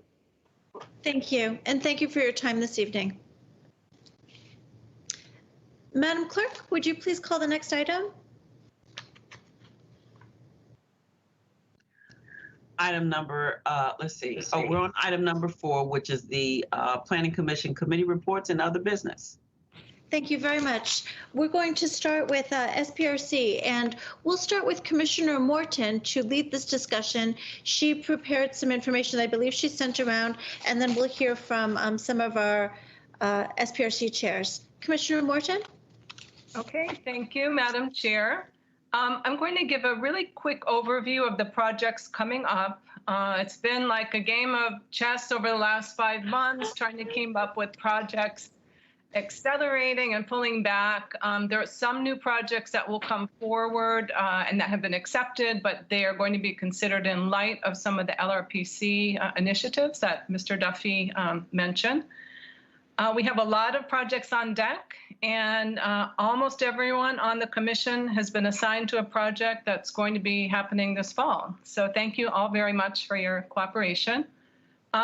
Specifically, we have, as Mr. Duffy mentioned, we have online engagement sessions coming up on September 14th and 17th for Crystal Gateway and the Ames Center, respectively.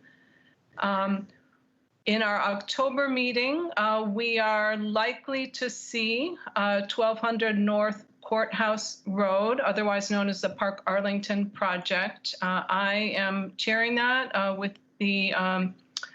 with Commissioner Siegel as the co-chair. This started back in the early months of 2020, and I believe they will be coming forward to us in our October meeting. We, as Commissioner Schroll mentioned in the memo he sent to us, we have a couple of projects accepted in Crystal City, Crystal Plaza 1 that Commissioner Weir is chairing, and Crystal City 5 that Commissioner Schroll is chairing. He may talk about this in his own report. The other project going on right now is 2050 Wilson Boulevard, otherwise known as the Courthouse Landmark Block. I am also chairing that project, and the online commenting process for that will start on September 10th. I would also like to give you a quick update on the virtual pilot SPRC process. I've been working with many of you and staff to try to help put together a process that meets the spirit of what we're after traditionally in SPRC. This has continued to be called a pilot process. We're not really clear how long it's going to last, but we appreciate the receptiveness of staff to many of our suggestions in this interim time. As Commissioner Gearin mentioned, in anticipation of this discussion, I reached out to many of you to try to get your thoughts if you've been involved, and I summarized some of the feedback I received in the email. I'm just going to briefly highlight what I think some of the most compelling issues are. And the one people seem to want to discuss the most is the quality and nature of the online commenting process, which more or less replaces our regular in-person meeting. Many people have talked about some pros to this now. Specifically, there are a lot of materials that are easier to peruse at your own time, a lot of detailed information you can see and come back to. People appreciated the matrix that staff has put together. And being able to see that all in one time holistically has some benefits and allows the chairs to speak with staff when they identify patterns. Some people found this process awkward or a little inadequate, particularly the nature of an online commenting session makes it difficult to replicate the sense of dialogue and building consensus that we typically strive for at SPRC. It's difficult to get a quick answer or a quick clarification from either another commissioner or the applicant. And it's a little more difficult to talk about some of the big issues like why is this a deviation from a sector plan or something like that. So the pros of having the big compilation are somewhat balanced by some issues that arise because you're not really able to approximate a conversation in the same way. And I know that some of my fellow commissioners have some suggestions about how possibly to make that better. There were some other issues about tech and about the website that I summarized, and happy to answer questions about that. I don't want to get too far in the weeds. I do want to thank staff, in particular Matt Pfeiffer has had many meetings with me and other commissioners, as well as Mr. Schreiber. And also Ms. Marguerite has helped us with communications. I do want to give Commissioners Peterson and Siegel just 2 or 3 minutes to give an overview of how the projects have been working for them. And I hope they, like Mr. Duffy, are excited about the first real-time MS Teams meetings coming up. If we have some remaining time, Madam Chair, maybe you can direct some general discussion, and maybe there's some questions for staff as well. Thanks. Thank you, Commissioner Morton. So yeah, let's start with Commissioner Siegel and being very brief, and then Commissioner Peterson, since we did get your remarks, and thank you very much for sending those in advance. Please share your experience so far. Commissioner Siegel.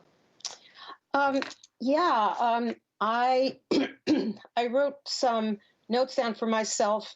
I won't reiterate, but rather support what Commissioner Morton said about the pros of being able to go in your own time along a period of time to look at the detailed to look at the details of the presentations of staff and also of the applicant. I personally found that most helpful. I felt more in command of the various and myriad details that come with any development proposal that we have to review for public value. So let me just focus my remarks on the following. I noticed there was a concern expressed that what would be the role of the chair in all of this? Is the role of the chair diminished? I don't think so, because my experience, I'm just speak from my experience here, I was able to work with Michael Cullen and Jim Lantelmi, who's the co-chair as well, on several occasions to help understand what the major issues were that were emerging from the comments and the staff review, which they provide, of course, in the beginning of any SPRC, and to really run those issues to ground. For Ames, it's a parking ratio issue. It was the skywalks, et cetera. I won't go too deeply into that. But because I was able to grapple with those issues, I think in former times I felt a little reticent about taking up staff time. Maybe that was my fault. I shouldn't have felt that way. But I was really able to run the major problems to ground, to see where the consensus was and what issues had been solved. So I put there, which I sent to all of you, which is the introduction of the comment matrix. I just feel that's very valuable. I don't want to take too much time. Nobody has done an actual virtual back and forth discussion meeting yet on the SPRC. I do worry, and I guess we'll see, that the interaction of question and answer, a discussion, which really can peel away issues and get you to the nub of an issue, and to find out where your fellow commissioners are, and then what the consensus is, what the alternatives are.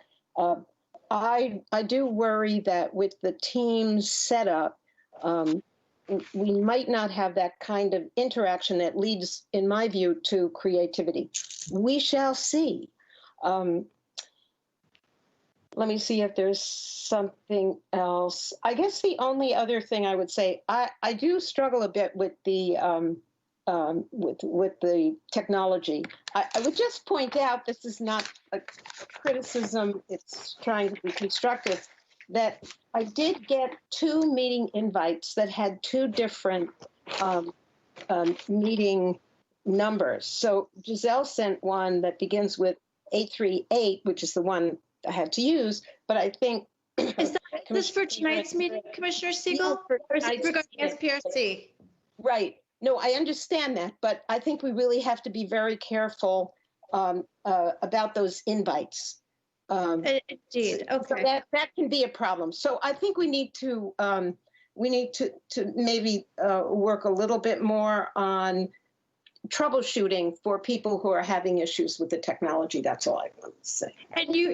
And to be clear, you've also raised the issue, and I don't think you're alone in this, the raise hand function. And I just want to put that on the record. We need to find a way to be consistent, at least among either commissioners at the PC hearing or SPRC members, which might be even more difficult around the table going forward.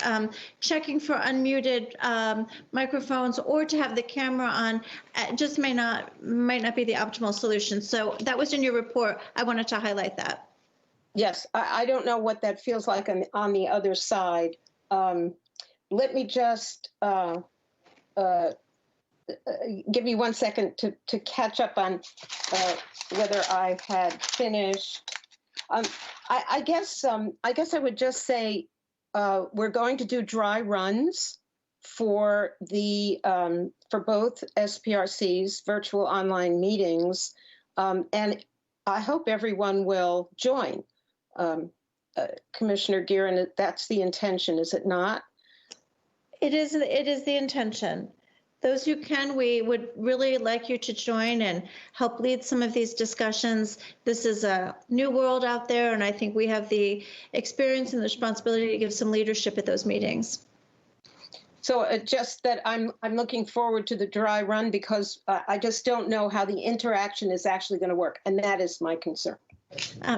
Likewise, thank you. Commissioner Peterson? Thank you, Madam Chair. So I'm the chair for the SPRC for 101 12th Street South, which is the Crystal Gateway project. And it is the first Arlington County SPRC since the pandemic started and the very first one to be conducted virtually.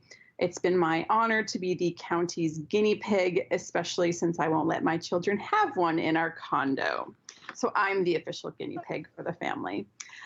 Since the planning process began in June, it's been my priority that SPRC members feel like they are still able to participate in the SPRC process and make a difference. I think that was one of the concerns that we had is, are we actually still able to make a difference? And so far, I think the answer is yes. The format of our SPRCs have changed, but our collective interest in making sure our community develops in an orderly and equitable way has not. It's also been my priority to ensure that the Planning Commission continues to lead the SPRC process and be a friendly point of contact to fellow SPRC members, and as we have always done so. And I think we've been succeeding in that front. I recently emailed you all, my colleagues, a list of the steps that I took to lead the 101 12th Street SPRC. I'm happy to answer any questions you may have about it. In short, send lots of friendly emails to your fellow SPRC members and work closely with staff. I'm sure my project co-chair and PC chair, Commissioner Giron, would agree. Our staff contact, Courtney Badger, has been fantastic throughout this entire process. And she's really helped move things along, keep things organized, and I've really appreciated working with her. A quick summary of the virtual process we've been piloting. Staff are posting all the content on the Arlington County website, which I'm sure you all have seen. It includes a welcome letter from the SPRC chair, so that was very helpful that they were amenable to me getting that posted. The typical SPRC agenda items have been split up between 2 online comment periods. For each comment period, staff and the applicant both post materials, including videos related to the agenda items, and then SPRC members and the public have at least a week to submit their digital comments. As Commissioner Morton mentioned, unfortunately, members aren't able to see each other's comments until after the comment period has ended, which is something that I think we would benefit from changing so that people could see each other's comments during the comment period. After each comment period, feedback is collated into a report. at the beginning of which the SPRC chair can include commentary, which I think is very helpful to kind of summarize the feedback received, start making the links to where you see common pieces of feedback.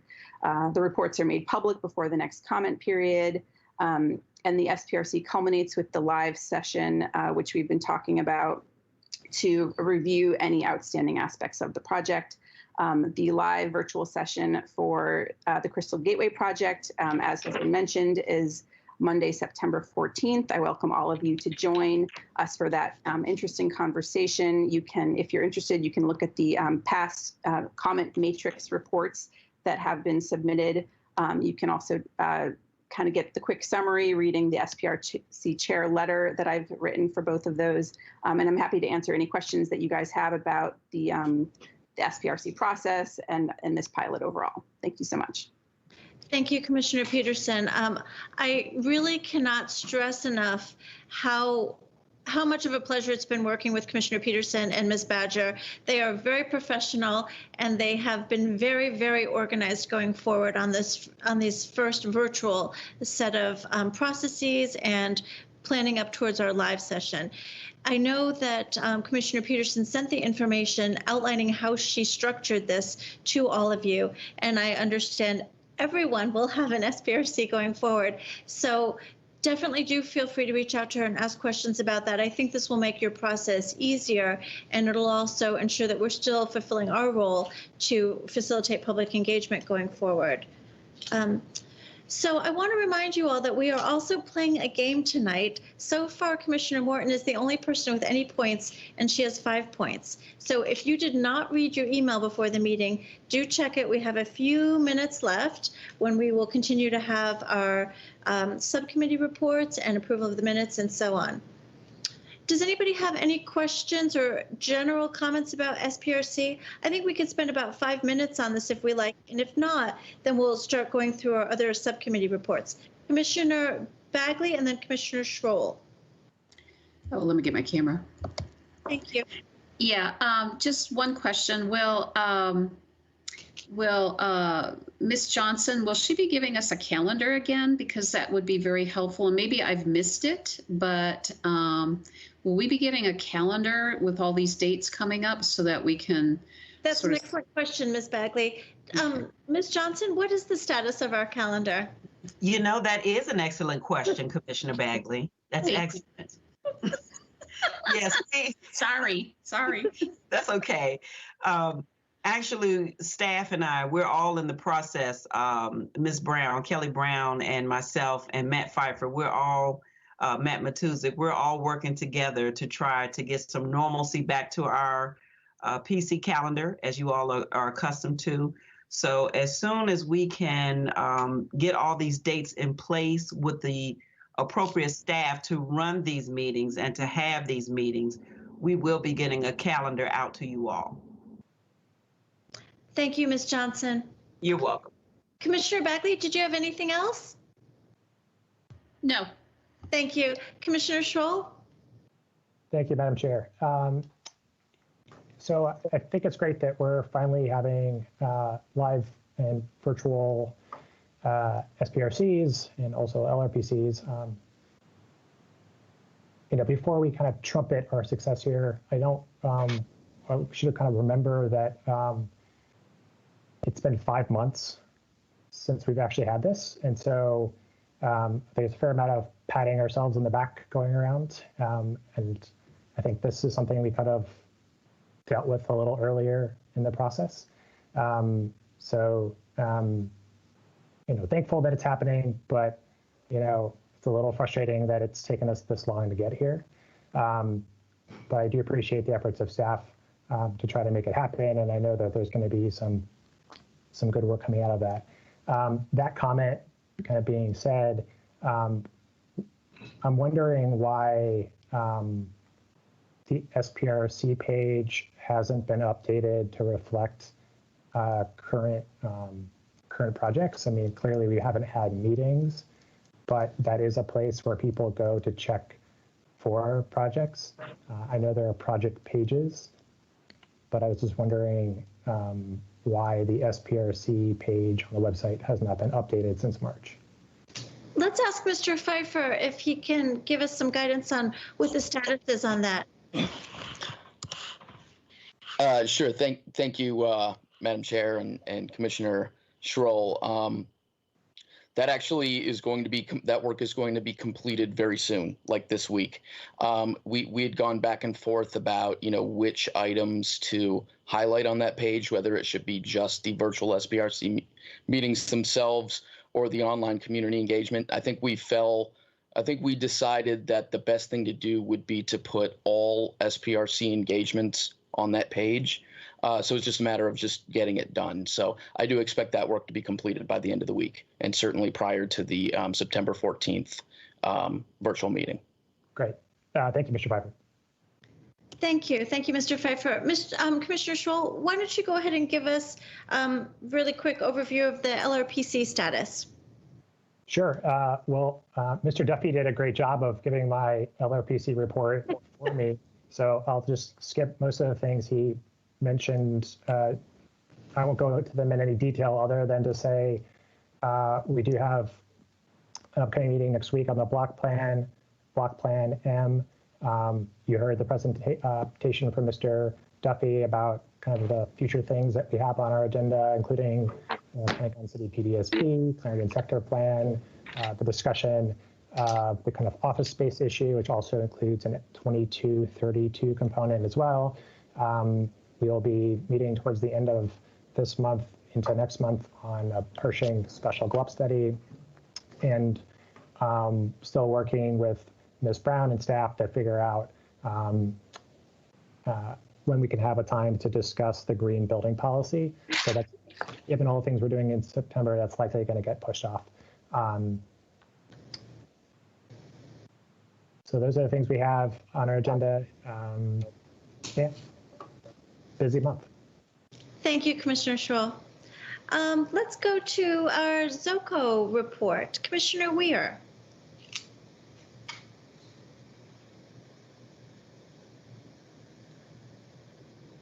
Commissioner Weir? Sorry, just having some trouble. Not at all. So. Can we see your camera? Can you? Thank you. The only thing that I have to report is that the zoning committee is scheduled to meet on September 23rd. Is that right? To discuss the remaining part of the amendments to the neighborhood form-based code that we first discussed last March. And those of you'll likely remember that the board went forward with the cash contribution portion, but asked staff to give more consideration to the income eligibility guidelines. The staff has been working on that, and then this next meeting of the zoning committee will deal with those in preparation of, in anticipation of the it being brought to the Planning Commission, I believe, in the for our October hearing.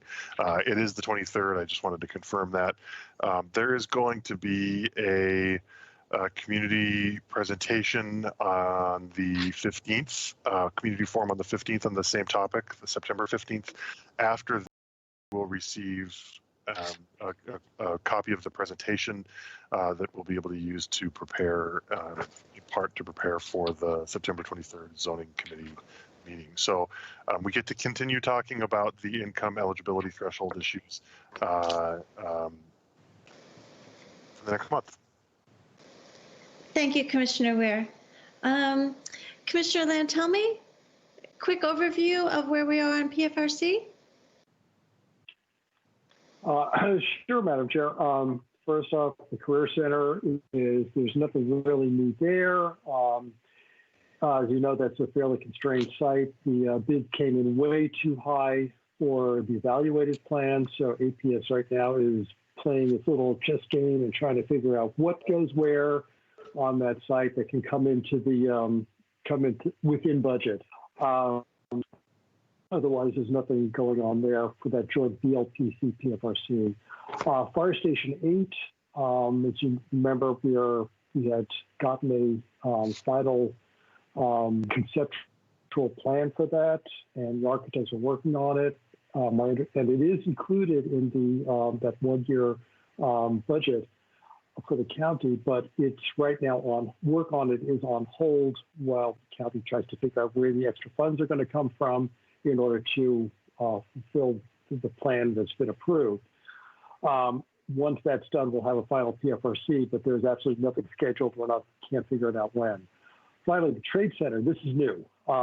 It looks as though we will be having a PFRC convened this fall, tentatively looking at October, for the first of 2 PFRCs to evaluate the proposal for a new art bus maintenance facility at the Trade Center site that will replace an existing structure there. Since it's already on county property, we will be inviting 3 civic associations surrounding it. I haven't seen any drawings yet. I'm not sure what we're going to go into. Is it going to be the color? Is it going to be burnt orange? Is it going to be avocado? Who cares? But it'll be something like that when we look at it. So anyway, that's what's coming up on PFRC. Thank you very much. Excellent use of our game words.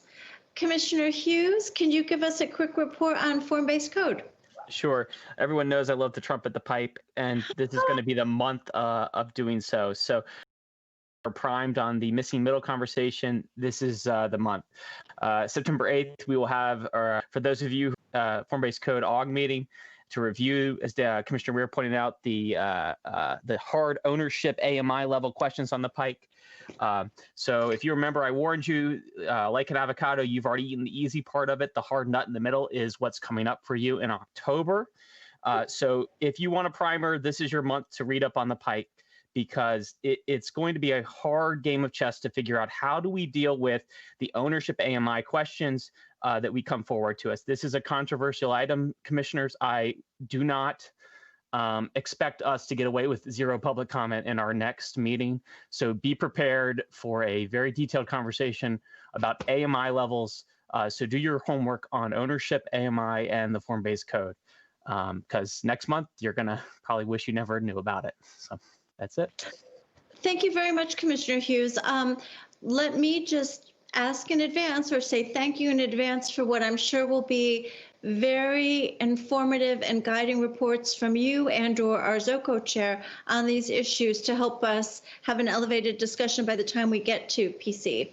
Madam Chair, I will make sure that we have a detailed report, but I do want to hold off making that report available to my fellow commissioners until we have the 3 meetings before this next meeting, which is 1 AUG, then community meeting, then ZOCO meeting. So this is a very tense month with respect to getting all this information out there and digested and hearing a lot of opinions.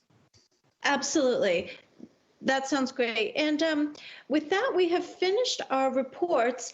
Commissioner Hughes, can I ask you to do your magic on approving our minutes for March and July?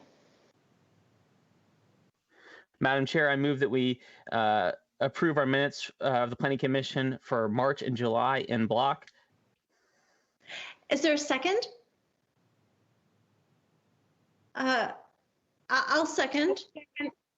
Oh, Commissioner Siegel will second. Thank you. I guess I'll go through and make sure everybody approves them. Okay, do I have, I'm sorry. Madam Chair? Yes, Commissioner Schroll, I was going to ask you, yeah. So I don't think we can necessarily approve them in block, given that some people would have to abstain from those votes because they were not present. Oh, indeed, you're right. So unfortunately, I think I would recommend taking them individually. With permission of my second, I withdraw my motion. Yes. Motion withdrawn. Commissioner Siegel has to agree to its withdrawal. Sorry, agreed. Thank you. Commissioner Hughes? I'm trying to pull up the dates on them now, so I apologize. March 9, March 11, March 12. I move the Planning Commission approve its meetings for the March 9th meeting. Commissioner Siegel, second. Thank you. All in favor? Oh, I'm sorry. I have to go through you. Yes. Madam Chair, let me make it easier. Please. With the permission of my second, I wish to withdraw my motion. Okay. Reason? You're going to move it unanimously. To move it unanimously, Jane. Okay. Okay. Then so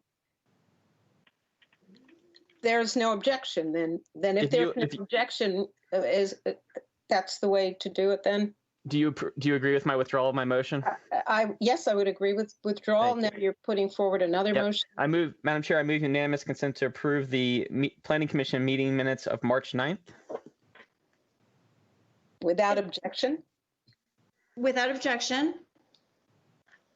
Please do not take off your mute if you don't object.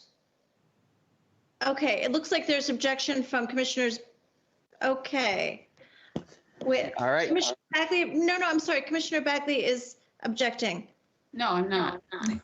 Oh, then put your microphone back on mute. That's the only way I can, without the raise hand signal, that is the only way I can tell who wants to speak. Okay, without objection, the minutes for March 9th are approved. Madam Chair, I move that the Planning Commission, Madam Chair, I seek unanimous consent for the Planning Commission to approve its meeting minutes of March 11th, 2020. Do I need a second for this? Without any objection. No.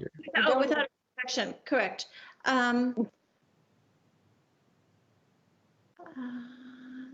Those minutes are approved. Thank you. Madam Chair, I seek unanimous consent to approve the Planning Commission's meeting minutes for Thursday, March 12th, 2020. Without objection.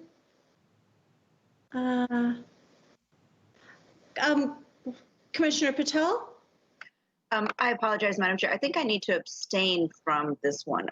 I can't pull up the notes and I can't figure out which day, if there was a day that I wasn't necessarily. It was the 12th. It was the 12th. Thank you. So I'm just abstaining. I'm not necessarily objecting. So Commissioner Patel, are you, Commissioner Schroll, I'll let you go. Yeah. So it's a unanimous consent request. And so I don't think there is, nobody's voting on anything or abstaining from anything. So, right. The only thing to do here is if, if people see an error that needs to be fixed, please object, and then we can fix it. But other than that, it's just up to the chair to say, without objection, they're approved. Without objection, they're approved. All right, Madam Chair. Yes, Commissioner Hughes. I'm almost tempted to move it, but I will seek unanimous consent because it is our digital meeting minutes. But Madam Chair, I seek unanimous consent for the Planning Commission to approve its meeting minutes of Monday, July 6th, a virtual meeting of the Planning Commission in 2020. Thank you, Commissioner Hughes. Commissioner Patel, are you not giving unanimous consent? I see your hand up. I apologize. I think I just didn't lower it. Excellent. Those minutes are approved. Super, thank you. I have a very brief report. I want to thank all my colleagues for their leadership on the various component parts of our role and responsibility. Commissioner Lantelmi with the bylaws and PFRC, Commissioner Schroll with LRPC, Commissioners Weir and Patel with ZOCO, Commissioner Morton with SPRC, which has really been a very heavy lift this year, Commissioner Hughes with Form-Based Code, Commissioner Siegel with the PDSP and Ames SPRC, Commissioner Peterson with 101 12th Street, and lest I've forgotten anyone, Commissioner Steinberger, Bagley, Patel, and Sarli. Everyone is assigned to an SPRC as chair or co-chair in the upcoming months, and I do appreciate that. Let's continue to rely on and work with one another to facilitate these thorough and thoughtful community engagement with our community visions. Thank you, everyone, for your time, consideration, and patience this evening. Items heard this evening will go to the County Board on September 12th and 15th. Planning Commissioner Weir will represent the Planning Commission at these County Board hearings. Many staff labor to make this virtual meeting run smoothly. Thanks to all of you, and as always, special thanks to our clerk, Ms. Johnson, and our SPRC supervisor, Mr. Pfeiffer. It is my honor to work with all of you. I just want to give you the update of the points for tonight. Commissioner Morton has 5 points. Commissioner Lantelmi has 10 points. Commissioner Hughes has 15 plus points because he used all 3 words. So with this, our commission stands adjourned until October.